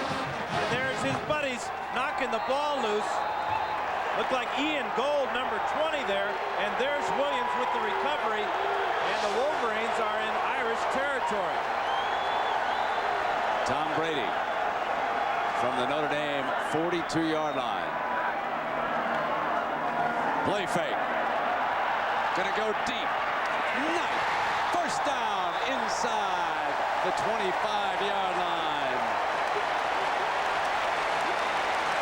Ty Streets is gone, but Marcus Knight is stepping up as the go-to man here this afternoon. And he's stepping up for his quarterback, Tom Brady. Love the call from Mike DeBoer, the coordinator, after the turnover. Look at this time to throw. He's got 2 receivers deep. That's a perfect strike between 2 defenders. Brady is hot. In the red zone again. Terrell split to the right. Knight's the slot man. This time it's Terrell on a wobbler. Whacked at the 15-yard line by Anthony Denman. So here at the Big House in Ann Arbor, Michigan leading Notre Dame 16-14 and driving again, and a NCAA record 111,000 plus here today. Second down and 6 for the Wolverines. A-Train got a block by Shea. Stood up right at the 10-yard line. In case you just snapped on your TV set, here's the last touchdown. Great lead block by Shea, and the A-Train pounded it in, but it was the passing of Tom Brady. 4 of 4 for 67 of the 80 yards on the drive. And right now, Brady's 6 for 6 here in the second half.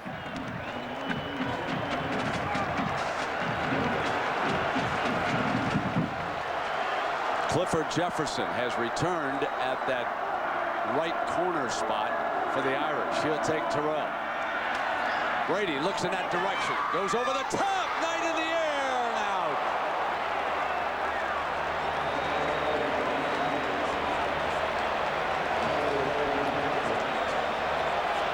Not as big as Drew Henson, but he's got an arm, Dan. He does have a strong arm. Here it is, the corner route, but Knight hurries this route just a little bit too much, and he doesn't give Brady enough room to work with this throw. 1 yard too far. Harper had the coverage. Del Verne, you can see the distances of the 3 field goals he's been successful on. He can add a 27-yarder to that total, and I believe he slid it right. He misses. 3 for 3 in the first half, misses his first in the second. So Notre Dame with a stop, and it's a big one. Timeout. 9:27 remaining here in the third quarter.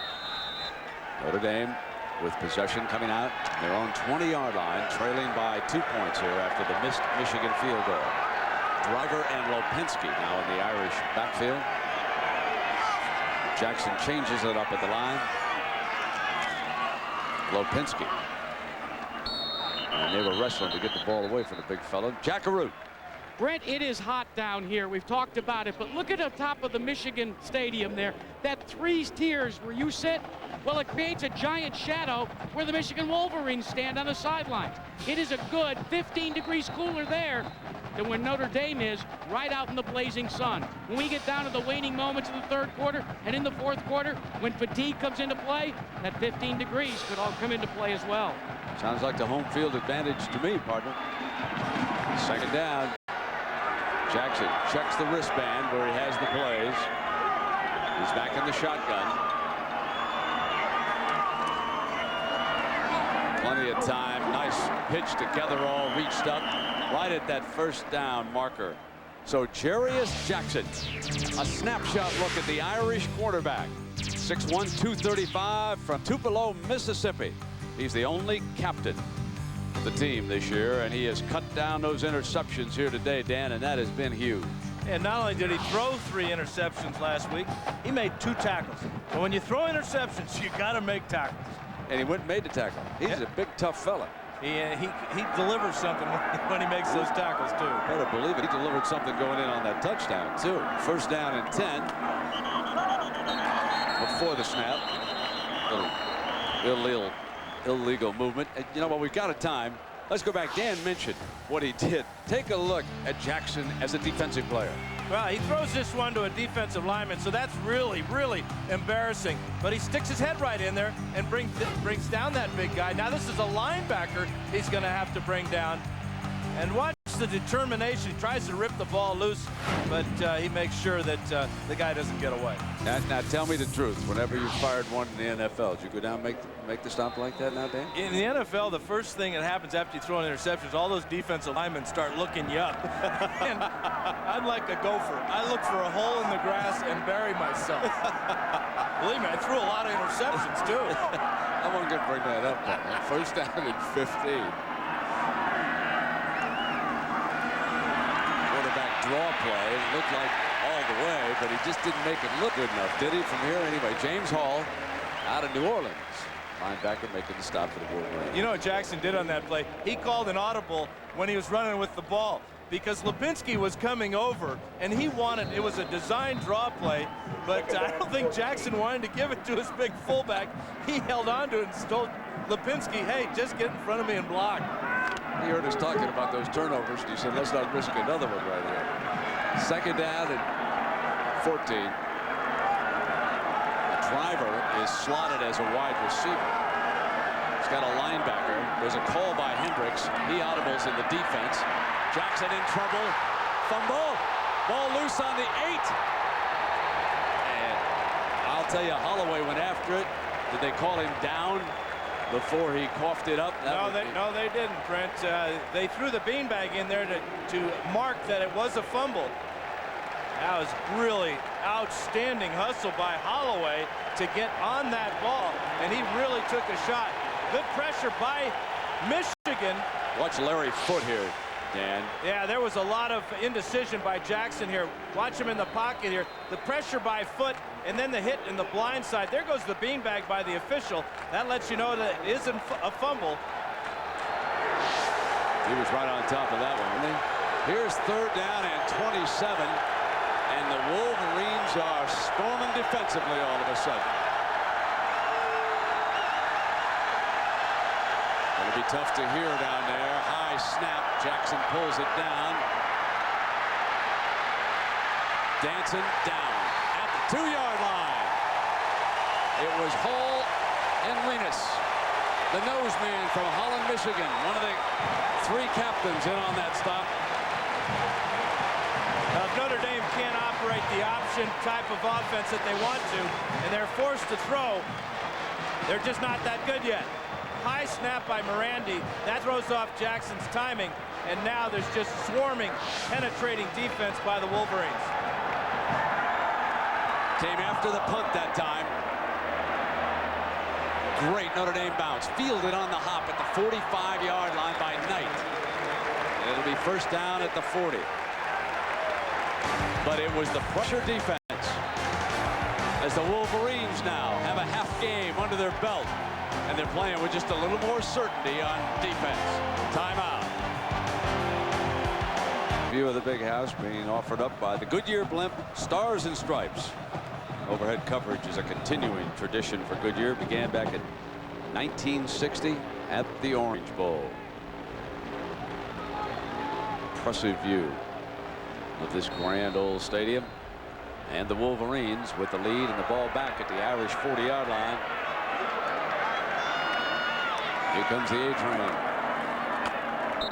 plowing for 3-4 yards. Reminder that ABC Sports presentation of college football brought to you by the new Chevy Silverado. It's not just any truck, it's the truck. Morgan Stanley, Dean Witter, we measure success one investor at a time. The Olive Garden, when you're here, your family. And National Car Rental. So what are you waiting for? Let's go. Wolverines trying to go behind Tom Brady here again. Thomas has rushed for 99 yards today and 23 carries.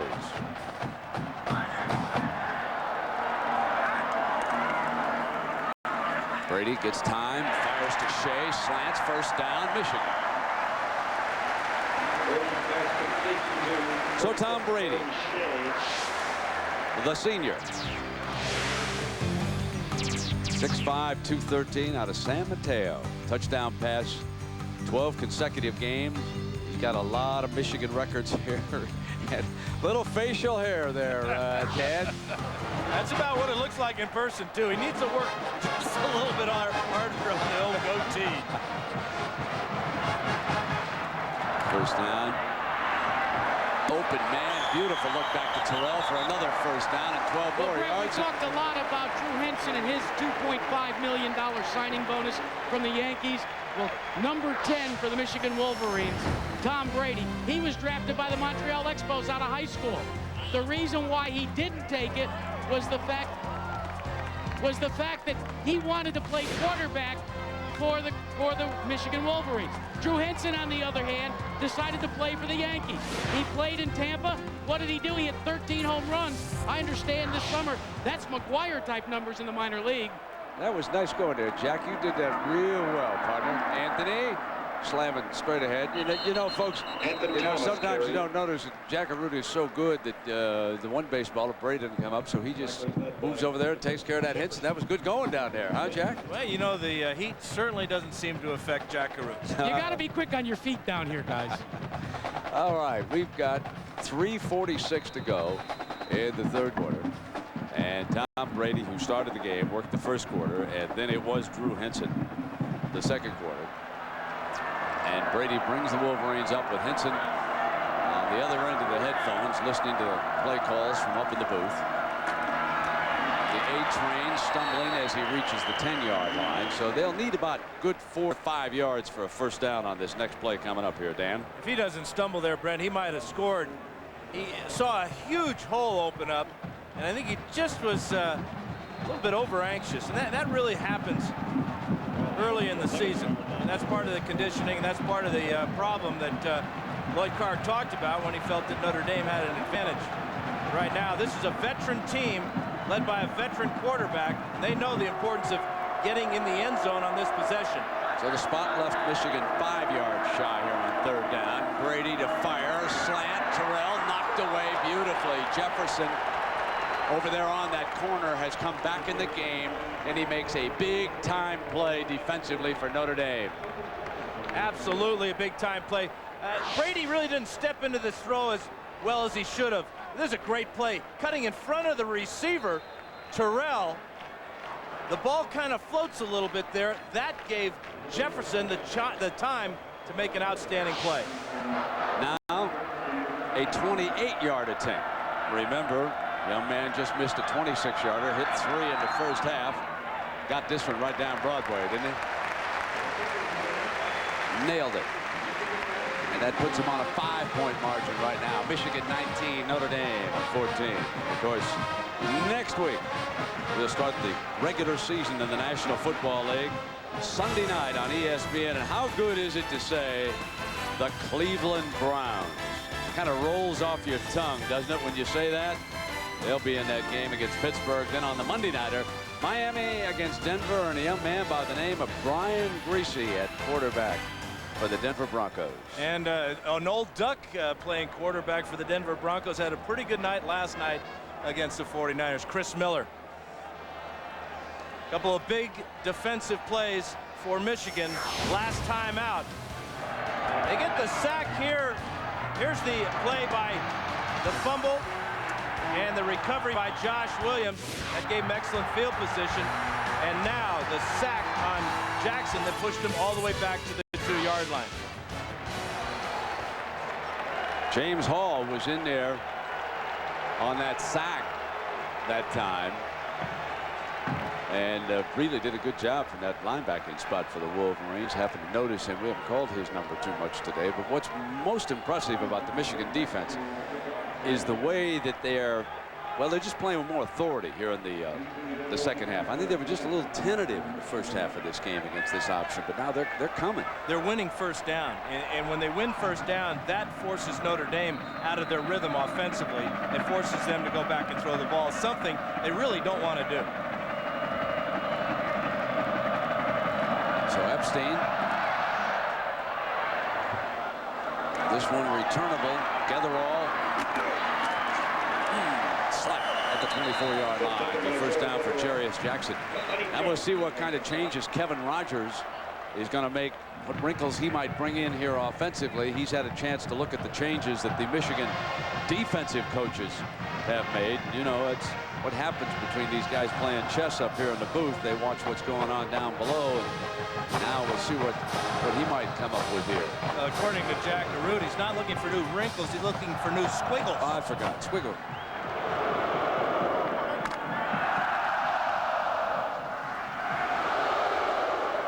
He's lost a lot of yards getting sacked.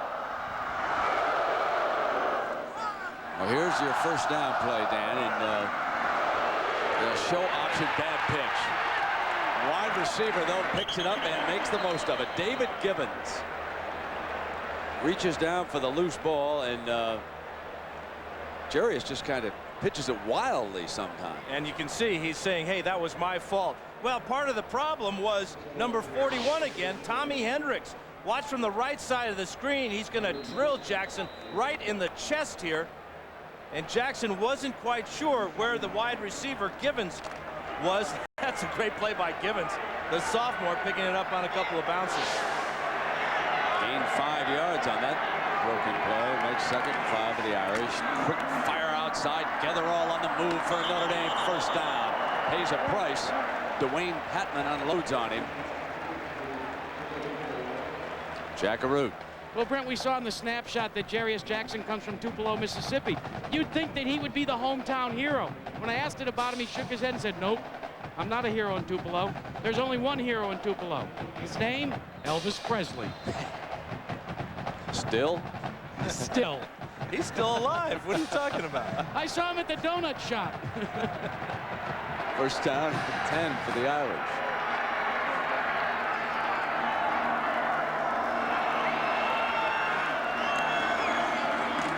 Look, there's a pitch. Fisher, 45, midfield, and finally wrestled down by Ian Gold, the linebacker.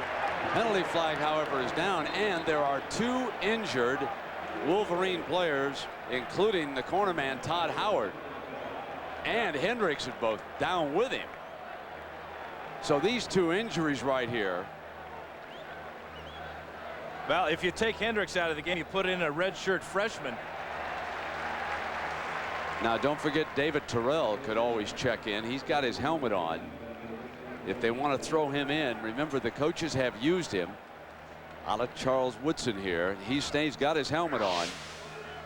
First of all, you're going to see a nice block by number 6, David Givens. That gets Fisher into the secondary. You can watch but the now, 2. Watch this block here. Here is Hendricks, and watch the collision as Hendricks and Howard run into each other. I really think that, man, this is, he just came off him, didn't he, and hit both men.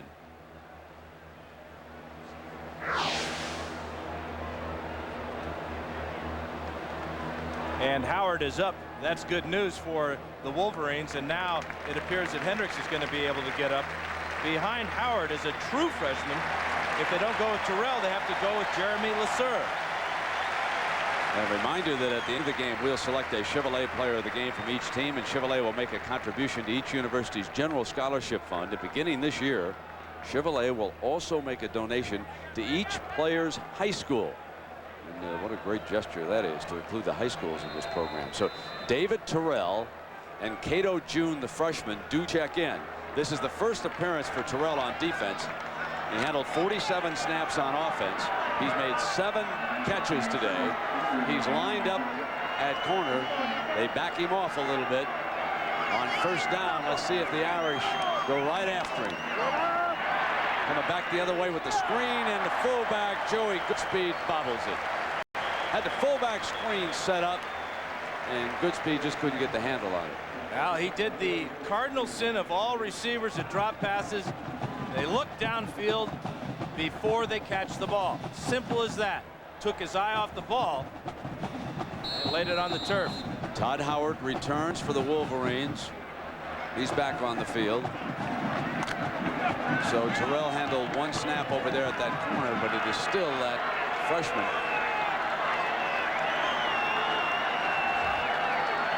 Back at that safety spot. Here's second down, foot indicating blitz. Picked up by the fullback. Jackson dancing, firing, going deep. Nelson reaches up on Howard. Incomplete. No flag. Well, that's what Notre Dame should have done on the play before. Instead of throwing the screen, they should have tested David Terrell. They allowed Todd Howard to get back in the game. Jarius Jackson underthrows Rakai Nelson on that play, and it's an incomplete pass. They lost an opportunity there to go after a guy who really doesn't have a whole lot of experience playing corner in David Terrell.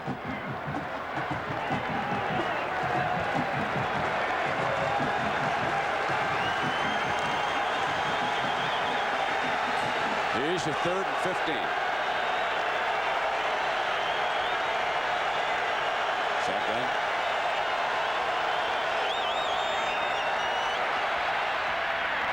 Got it. First down. Put it in Javen Hunter's hands. A 3rd and 15 for 22 yards and an Irish first down. Well, first of all, you're going to see great protection. Here's Javen on the outside, Javen Hunter, and the protection is so good it allows Hunter to get down in between the linebackers there. And a great throw, the best throw of the day by Jarius Jackson. And remember, Tommy Hendricks shaken up. So Cato June is at free safety. They're going to the middle of the field as they did that time against the inexperienced player. Fisher with a pop for 5 yards to the 40. You know there's going to be great contact when these two teams get together. We're seeing a lot of lead plays, isolation plays, if you will, where the linebackers are forced to come up and make the hit. And I think that time Ian Gold got a big hit on Tony Fisher. But Fisher's bigger than Gold, and he got the extra yardage. Howard has been taken out again, and Terrell is in at corner, matched against Bobby Brown. The corner's back off for Michigan. Jackson goes against Whitley up high. No penalty flag down. Tony Fisher wanted it, and that time Brady Brooks got the best of him. Remember in the first half, Brooks turned him loose, and it was good for 41 yards. Notre Dame comes back with the play, and this time Brooks is ready. Well, here's 59, and here he's got Fisher down the sidelines, but this is pass interference. That should have been called on Brady Brooks. He hits the receiver before the ball is there. Wolverines get away with one. Yep, got to agree with you there, Dan. You're right. 3rd down and 4. High snap again by Morandi. Fires, dropped by Fisher. That would have been a heck of a play. Dhani Jones took Jackson down, but he managed to fire a bullet just a little bit high as he was being hit. Brandy had to catch a bullet from Morandi. That's a great catch, and what that does is it distracts the quarterback just enough, and that's why this ball is a little bit overthrown. Sometimes he doesn't follow through very well, but that time he had a reason. Dhani Jones was right in his face. Joey Hillbold hunting. Nobody back. Michigan intent to let this one bounce. Goes into the end zone, knocked back. Knocked back, and the Irish fall on it on the 6-yard line. It's going to be a touchback, Brent, because the guy that touched the ball was in the end zone. The official all over the call. You're exactly right. Tony Driver, they're signaling, was over the goal line when he tapped it. Watch this effort, though. Yep. If he would have jumped maybe a half yard farther out. Yep, right foot down there in the end zone, so it will come out on the 20-yard line. Brady and the Wolverines leading 19-14. 20 seconds remaining in the third quarter. The flare to the A train. Nothing doing on that play.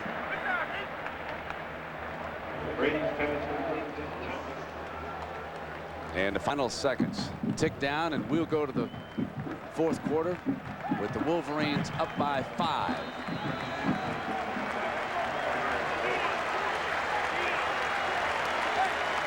The storyline of the third quarter, Tom Brady returns to quarterback the Michigan offense, and this time they don't settle for a field goal. It's a touchdown. An ABC Sports presentation of college football will return after this message and a word from our ABC stations. A record crowd settling in for the fourth quarter of regulation with Michigan leading Notre Dame. First year they played football here back in 1879. So with Dan Fouts and Jack Arute, I'm Brent Musburger. Nice to have you along with us as we move past 6 o'clock Eastern time to the final quarter. And how many Michigan Notre Dame games have come down to the final quarter? Here's Brady, stays in the game, off the play fake, but sacked at the 11-yard line by Lamont Blank, who's played extremely well for Coach Davey and the Irish. That's an outstanding play by Lamont Bryant. He beat the block of the running back in there, and really a determined effort to pick up a second sack.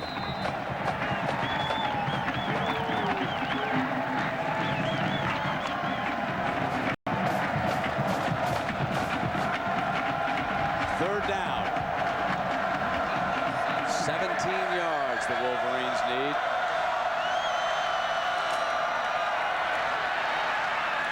Complete, but short of the first down as the receiver Sean Thompson slips after the reception, and Michigan is forced to punt, perhaps because of that slip. No question. I think Thompson would have picked up the first down, or at least been in a position to battle for it, but just a little over anxious. The sophomore who's replacing Tuman from that great offensive line and tight end from last year. Low snap. Sargent gets it off. He's punted very, very well. Getherall fields it at the 25 for Notre Dame. Slapped down at the 29 by B.J. Askew, the freshman running back from Cincinnati, with a neat play. Timeout. Valuable left leg right there, and it belongs to Tommy Hendricks, the senior, who's back in the game, but he took a full body shot here. 41 just coming off. Hit Howard, one of the Irish players. Sat out a few plays, but he's back in there. He's made 7 tackles today, and Michigan needs him. He's a ringleader defensively. 13-39 for the Irish. They trail it by 5. Got to score a touchdown or kick a couple of field goals and hold Michigan in the meantime. Option looking. Jackson had to throw it away. There's a penalty flag down. And the reason the flag's down is because there was nobody from Notre Dame in the area where Jackson threw the ball.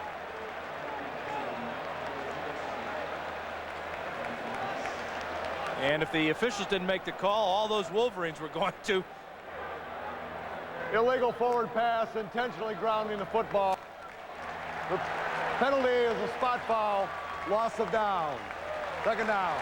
Now, some folks think that they should change their own callings like they did in the NFL too, Dan. If you scramble out of the pocket, you can throw this baby away. You agree with that? Well, no, I like the way the college game is played. I don't think we need to change any of the rules in college football, because the quarterbacks in college, once they get out of the pocket, can be much more dangerous. All we have to do is look at number 7 out here and see what he can do when he gets out of the pocket. Gibbons and Johnson, wideouts for Notre Dame. Drop off the screen. Fisher, penalty flag, comes flying into that pile.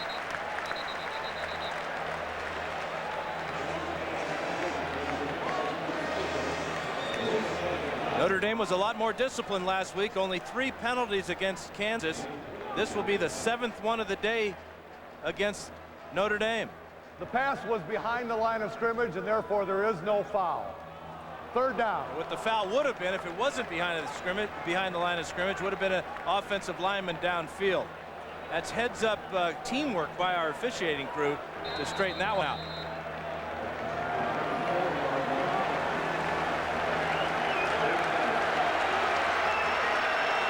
Third down and 16.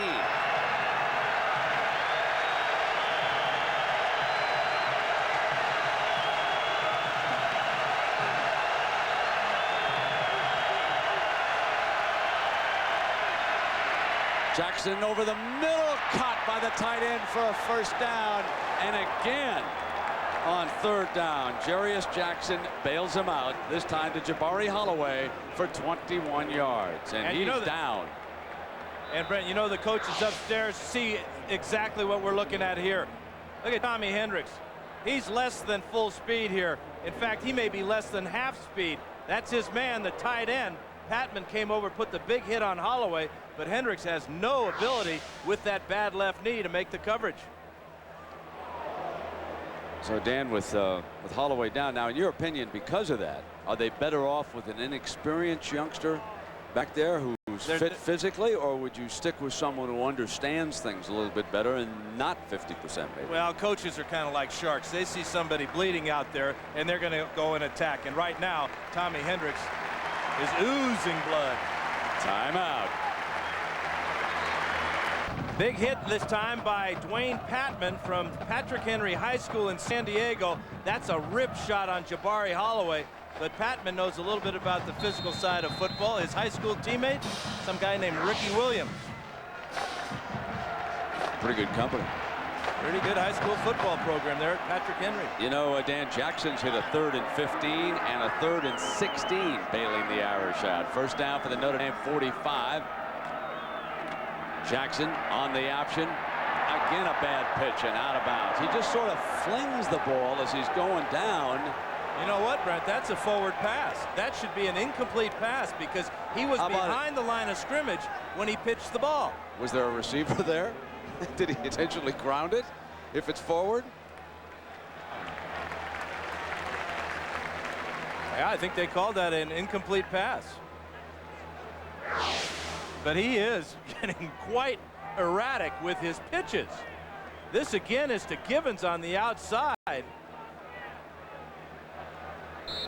But a bad pitch turns into a good play because it's an incomplete pass. They don't lose any yardage. Oh, he's livid. There was nobody over here. You say, who's he throwing it to? Well, Givens was near it.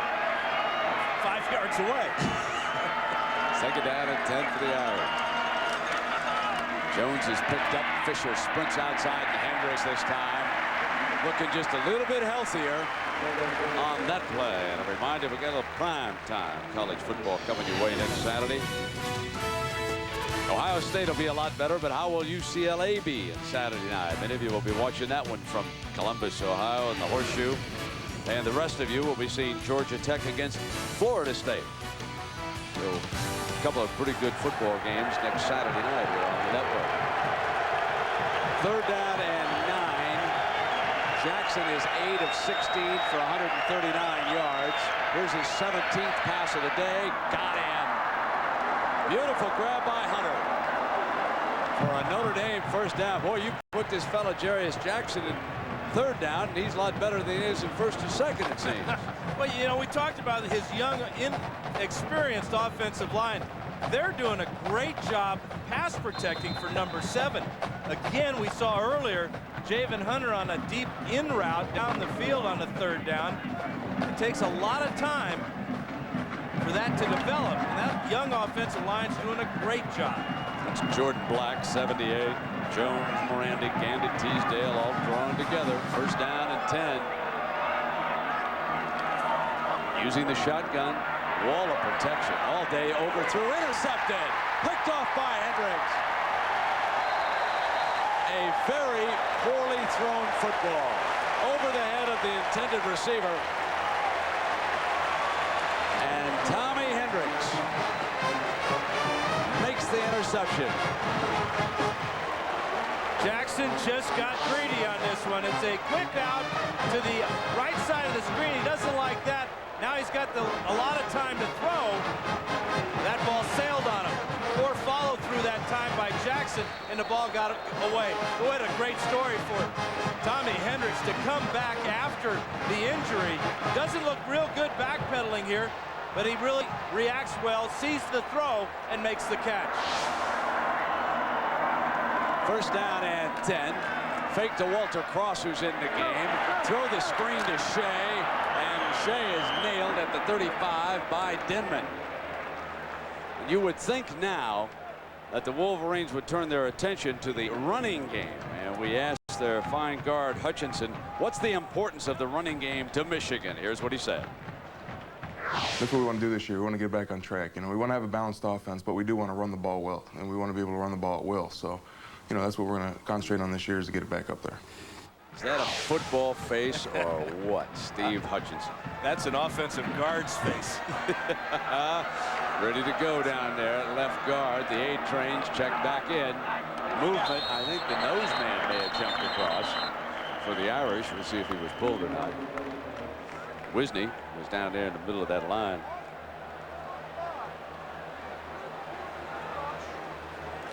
Get a heads-up play by senior quarterback Tom Brady, using the hard count there, getting the nose tackle to jump.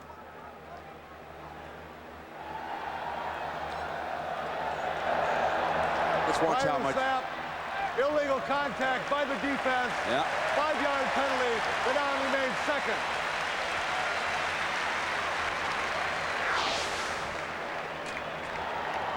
Watch how high this ball is. And there's really nobody in his face. It looks like he's trying to take something off the throw. The receiver was open, O'Leary there, but the ball just sailed on him.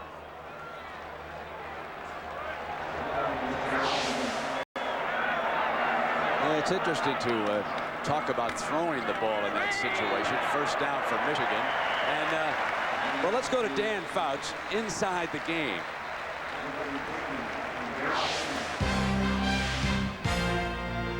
One of the technical aspects about Jarius Jackson's game that offensive coordinator Kevin Rogers would like to see improved is his follow-through. There are times when Jackson will throw the ball and not point to his receiver, and the ball will sail on him. What a quarterback always wants to keep in mind is to step forward, come over the top, and follow through. Good lesson for all quarterbacks there, partner. Well, I talked to him about it. He says, sometimes I don't follow through because my arm is so strong, I don't want to throw it through my receiver. Interesting. Walter Cross, the running back, gets the call. He is wrestled down by Anthony Weaver. Back in the Irish lineup this week. Good defensive lineman here at Notre Dame, and we look forward to seeing how they make out next week in Purdue against the great and remarkable one, Drew Brees. Joe Tiller's system down there. They will be challenged in a different way, won't they? With all those wide receivers and the wide open offense of the Boilermakers. That one should be fun for us watching. Not so much fun for these big guys trying to chase that quarterback around. Lafayette back in at corner, working with Jefferson. Second down, Michigan. And there was movement. Again, penalty flags down, and the A train just batters away. And if it's against the Irish for jumping in there again, they'll decline it.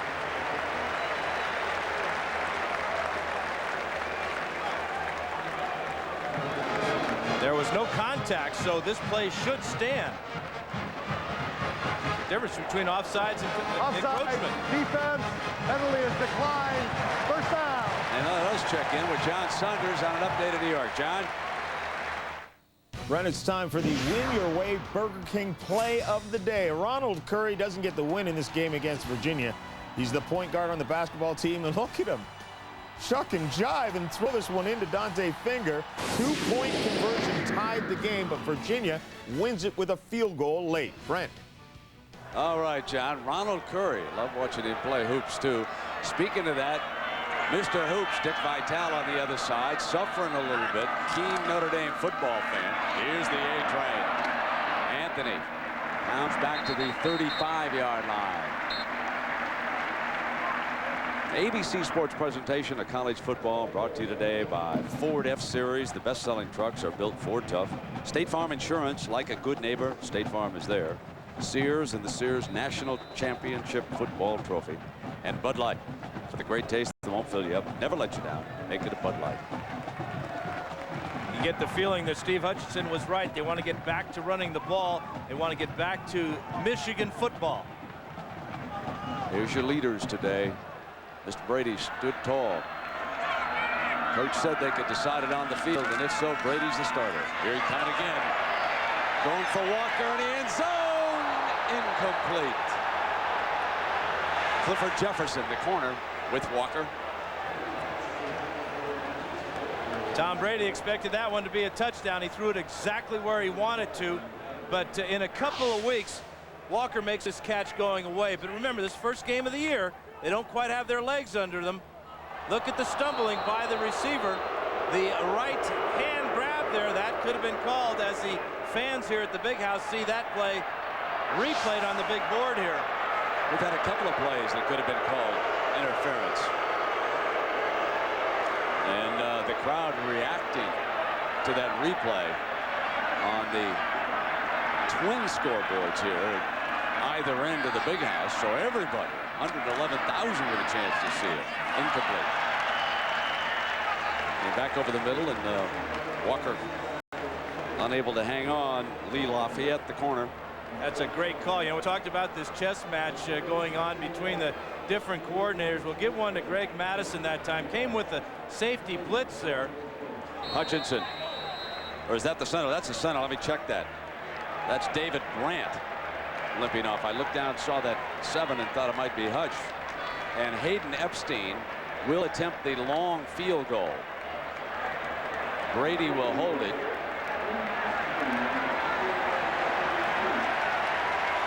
This is a 52-yarder. This man's got leg, wind, pulling left, off the upright, no good. Slammed the left upright. A little discussion with his holder that time, too, I think. But Michigan leads it. Timeout. Watch Tom Brady, the senior quarterback, the holder. This is perfect execution of the hold. Spins the laces away from Epstein. And Epstein coming through the ball real hard, just pulls it too much to the left side. Hey, look at that ring now, man. Now look at that ring. Let's go, Irish! Come on, Chariots! Come on, Chariots! Let's go! He's a classic, and he didn't know the camera was on it, folks. First down and 10, and Jackson this time. No, none of that pitch stuff. Let's just keep it for 5 yards out to the 40-yard line. Renas, the nose man, making the stop. Who was that guy? And why is he stealing I got to tell you jewelry? something. I found him today jogging in the hotel. Okay, inside the hotel, not around it. And he said, Brian, I hate to say this, but my magazine's coming out. Michigan State's #1 in my preseason basketball. I won't tell Michigan fans that pick. I'll keep it quiet. Second down and 5. Quick drop, slap together all. First down and then some. Inside the 45-yard line, Patman pounds him out of bounds. Jackaroo.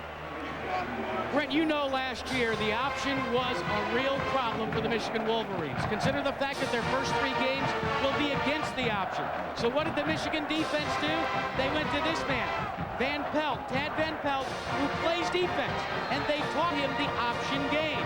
He became their option quarterback. They said the only problem was he certainly couldn't be as fast as Jarius Jackson.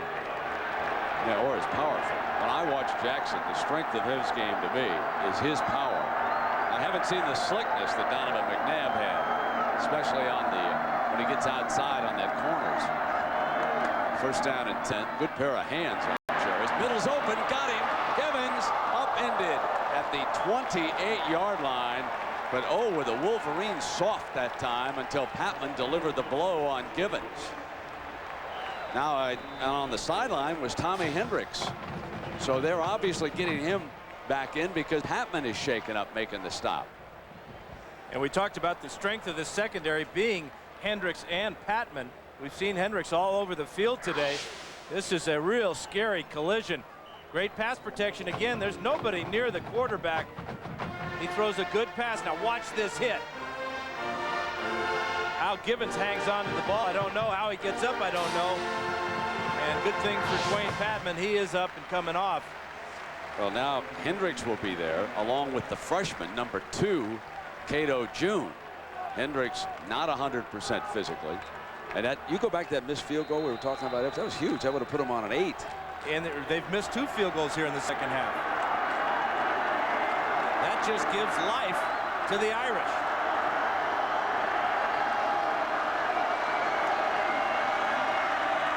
There's that option reverse. This time Nelson dances away after being surrounded, but coming up is in goal. Number 20 makes a sure tackle with authority. When he saw what was happening, he came and tackled the wide receiver. That was a heck of a run for a couple of yard loss by Rakai Nelson. But you're right, Brent. Gold, who used to be a running back, he really came up and made a sure tackle, and that's what Michigan needs to do right now. That play there backs the Irish up into a passing situation. Second down and 15. This Irish offensive line has been giving Jackson time, but I think there was some movement. Oh, a costly penalty right here late in the game.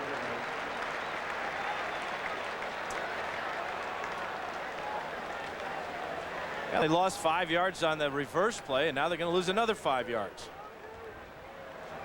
Prior to the snap, ball start, offense, 5-yard penalty. The down remains second.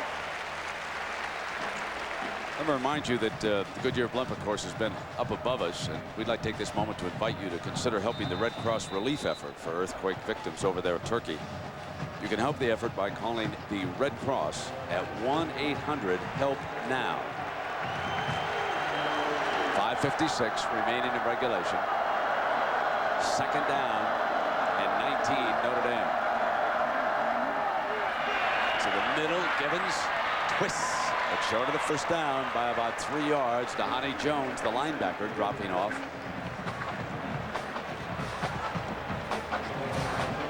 Not too many of the record-setting crowd have headed for the exits here. If you take a look, these seats are still pretty full, and why not? It's a 5-point difference coming down to that 5-minute mark here. Dwayne Patman returning, and the freshman June is out, so the veteran safety is on the field. Little confusion though in that backfield right now. 4 wideouts high, got Nelson battling for the first down. I'm not sure he got it. He was locked up with Todd Howard. Did they give it to him? Well, they got a great spot. I think it's still going to be short, but the official ran in, and it's only going to be short by 6 inches or so, and that may tempt Bob Davie to go for it on 4th down. Would you go down for the first, or would you kick the field goal? I guess in this situation you'd go for it, huh? I think so. Yeah, you got a good running quarterback. I mean, Jarius has been so powerful. Why wouldn't you just say, go get it, Jarius? Well, either that or you've got some power, too, with the big fullbacks leading the tailbacks. They have a number of options here, the option play being one of them. Well, I don't like the option play here. I like a little power football, friend. Here's Jackson.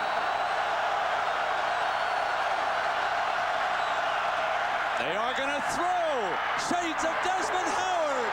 They'll walk in for a touchdown. Holloway, the receiver, and Kevin Rogers makes the play call upstairs.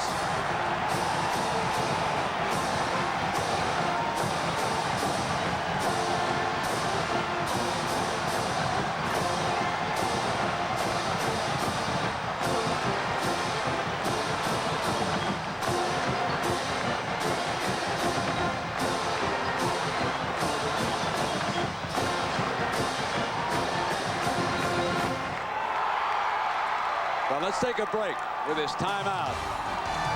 4th and inches, and the Irish throw for the score. Timeout.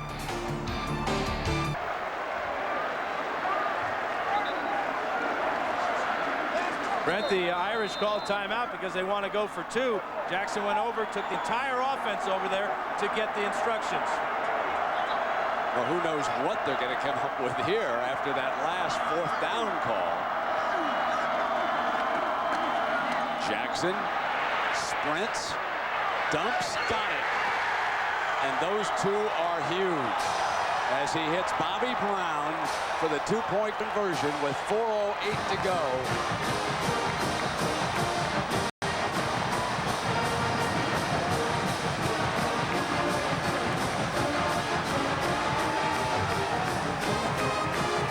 Now we're going to use the blimp to take a look at the touchdown. First thing you want to look at, here's Driver. Fisher rather. He's wide open in the flat. But now here's the tight end, Jabari Holloway. And if this doesn't look like Syracuse offense from last year and Donovan McNabb throwing back to a wide open receiver, Kevin Rogers' offense is here to stay at South Bend, and they've got to love it. It was then an opportunity to put it on the 3. And Jarius dumped it to the wide open Brown. That means a field goal can tie it. And the key play here, watch Brown just kind of find his way between linebackers and defensive backs. The threat of the run by Jackson opens up Brown for the 2. 1991, I was down here, and it was Michigan had the ball. Notre Dame has been smarting about this play for an entire decade. 4th and inches, and Elvis Gerback went for it, and Desmond Howard made the catch. And now, 1999, Notre Dame comes back, and on 4th and inches, they come up with their own brand of lightning. 4:08 to go, and another classic between Michigan and Notre Dame.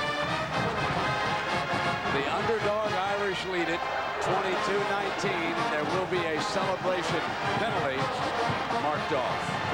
After the 2-point conversion, Bobby Brown drew attention to himself. That's why he got the penalty from the officials. Now, this is a 15-yard penalty. That means Michigan is going to have wonderful field position after this return. That's a huge penalty. Look who's back to return the kickoff, the A-Train.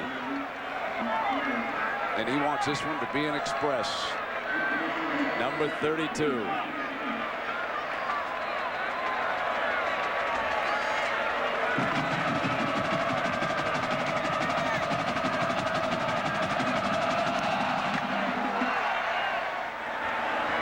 Got it from the 23-yard line, right up the gut.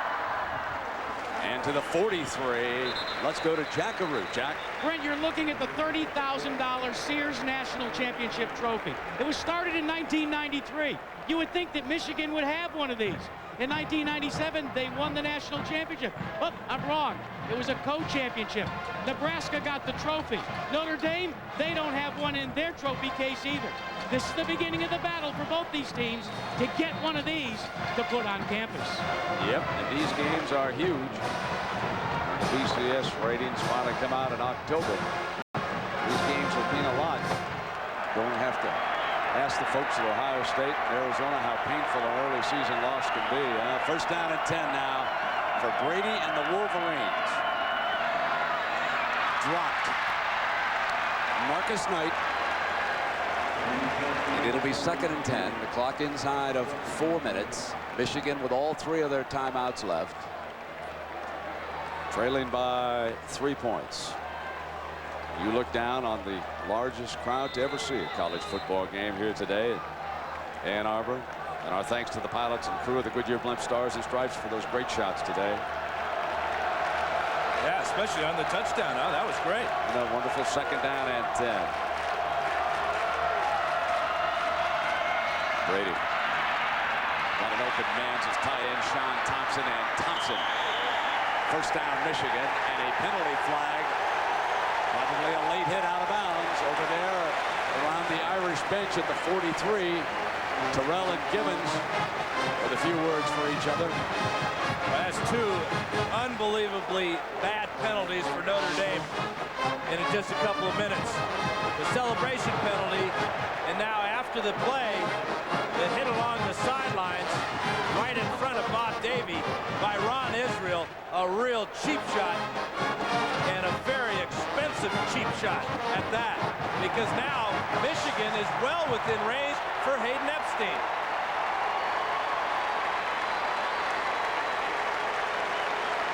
By the way, that was a great job of Brady hanging in the pocket The Irish were coming with a corner blitz by Devin Harper. And Brady took a shot but got the ball off.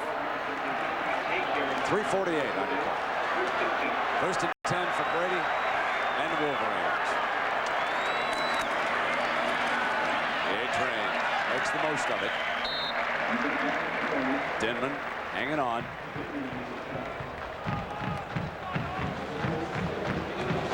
If time permits, of course, stay tuned for the Thrifty Car Rental post-game report. We'll have scores and highlights from across the country.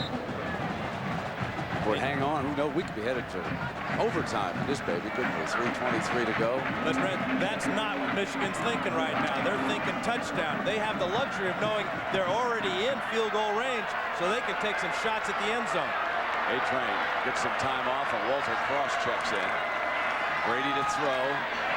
Terrell got it, 5-yard line, 1st and goal, Michigan.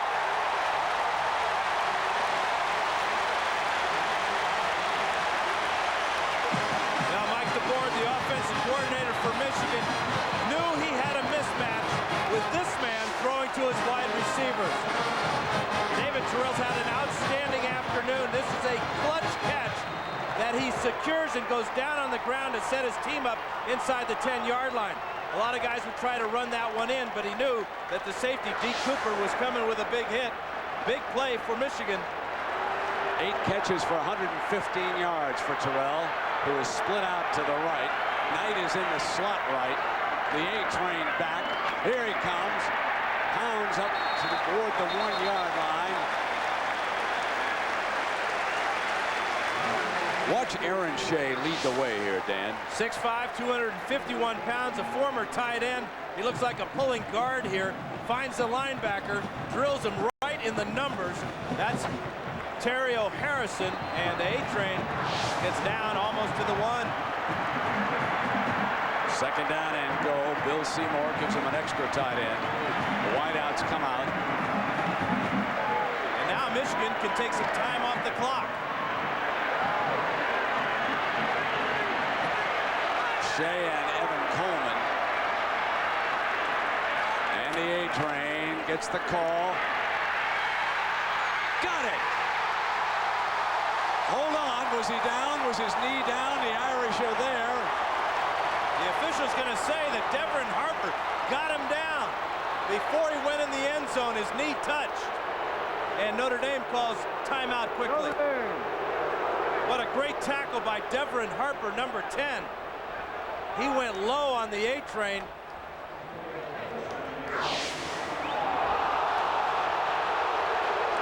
Check it out, the fans don't like it, but that left knee just seemed to brush the grass. Are you sure? Well, I hope to be after I see this picture. Watch the left knee. Oh, man, you know, this grass is 1.5 inches long. Maybe it's grown a little the last couple of minutes. Tough call. Timeout. Appears to brush the turf right here of Anthony Thomas from this angle. Appears to brush it clearly. However, the officials have spotted this ball up at the 1-yard line. So if they called him down right here, Dan, the ball should be right there and not up at the 1-yard line. And that's a 2-yard mark they gave Michigan. So here we go, 3rd down and a yard.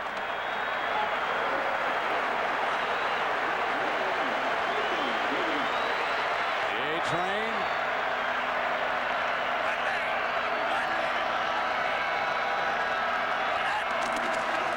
On the toss, runs wide, barrels into the end zone for the touchdown.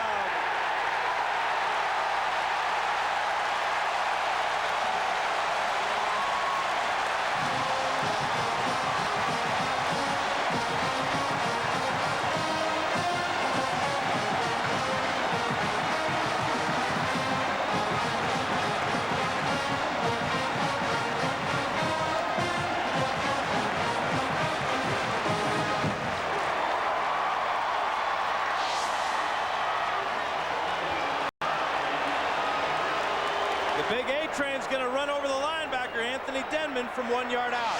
And Del Verne hammers in the extra point. The Irish are left with 1:38. trailing by 4. Field goal won't help Davy. Nothing's ever easy when it's Notre Dame and Michigan. 1:38 to go. Let's remember that Notre Dame down just last time out. And up here too. That's the big thing, and Epstein's got the wind to his back kicking off, and he's put it out of the back of the end zone all day. Still perfect.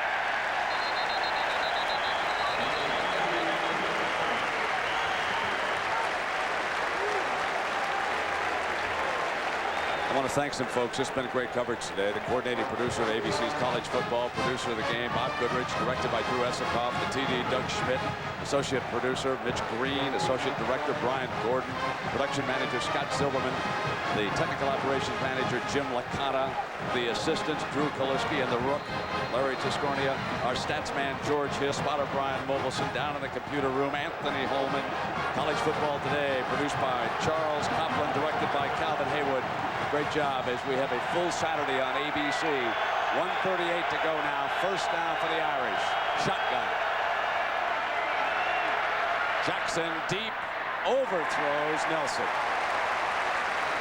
And let's remind you now that strength, we have no NFL this weekend, Labor Day weekend, but we certainly do have next weekend. Let's get ready. Sunday night, Pittsburgh against the Cleveland Browns. And then on Monday night, it's Miami-Denver. From Jimmy Johnson, I love you, Bob Greasy, but stay away from my assistant coaches for the next few days. I love that story. Oh, it's so typical of Jimmy. 1:33 to go, 26-22, Michigan leading it, and Jackson. Got time, no more. Down at the 20, it was James Hall. Jackson trying to get the clock stopped here, but he can only get so much protection from his offensive line. Just a three-man rush. That means he's looking at 8 defensive backs and linebackers in the secondary. And there's not one white shirt that's not covered by a maize and blue uniform.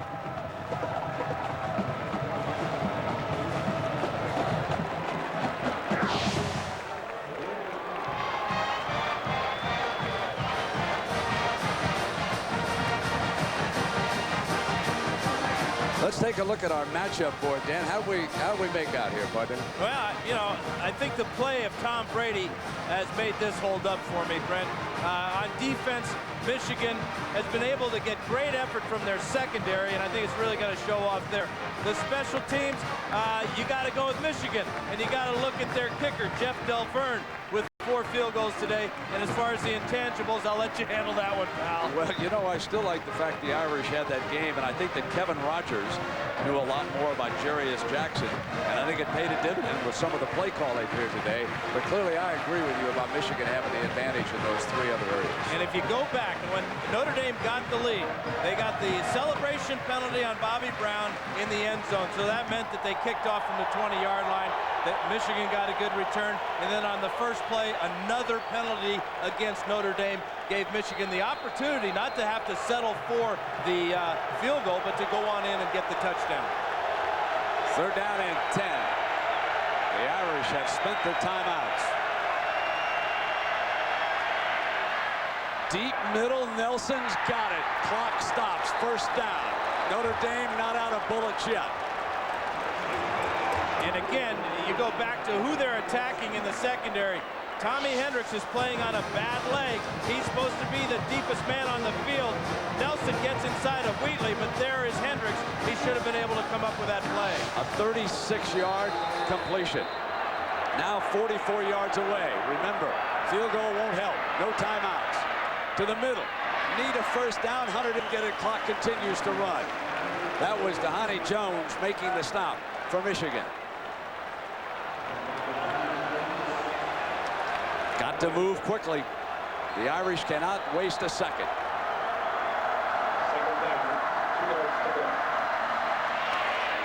Got the 1st down. Once he goes down, clock stops at the 21-yard line. 41 seconds.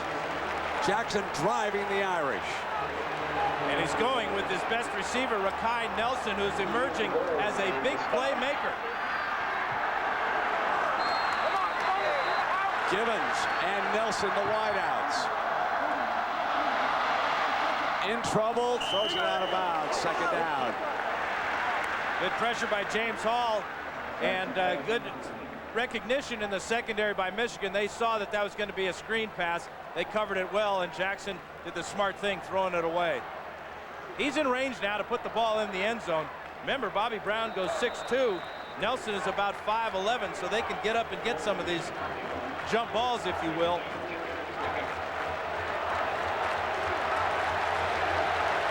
Here they come with Brown, Givens, and Nelson. Fisher, the running back, to block. In trouble, and down at the 31-yard line. No timeouts, the clock ticking away. Jones with a huge play defensively. Great call in the secondary. They brought the weak safety, Dwayne Patman. He and Jones got in there on the quarterback with a big sack. Now 31 yards away. Jackson, middle, got Nelson, but short of the first down. Clock runs. He's got it down. Can he get it down? Not enough time. Michigan wins it.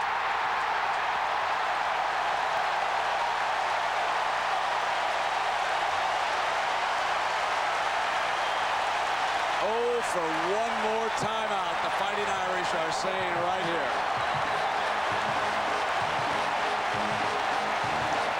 The key play was the safety blitz by Dwayne Patman that took the Irish, because they had no timeouts, out of the ball game.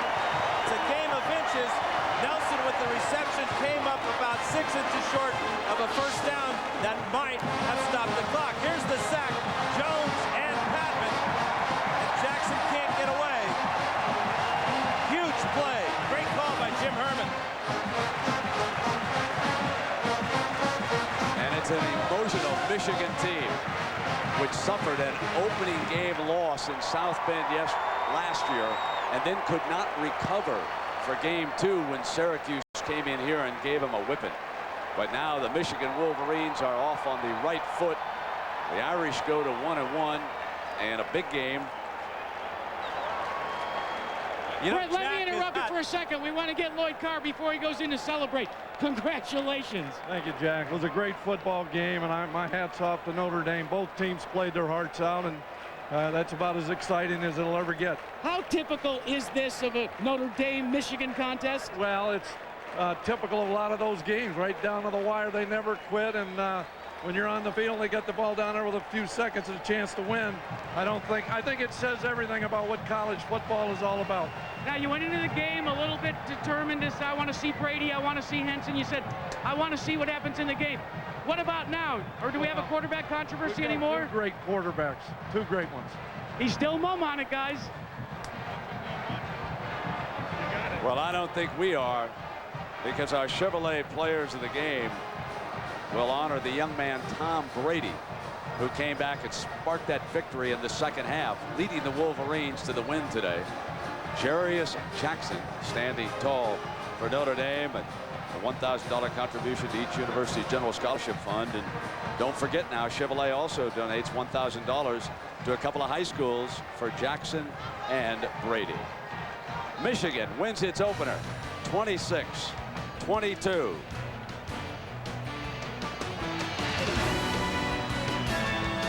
The blimp provided by Goodyear.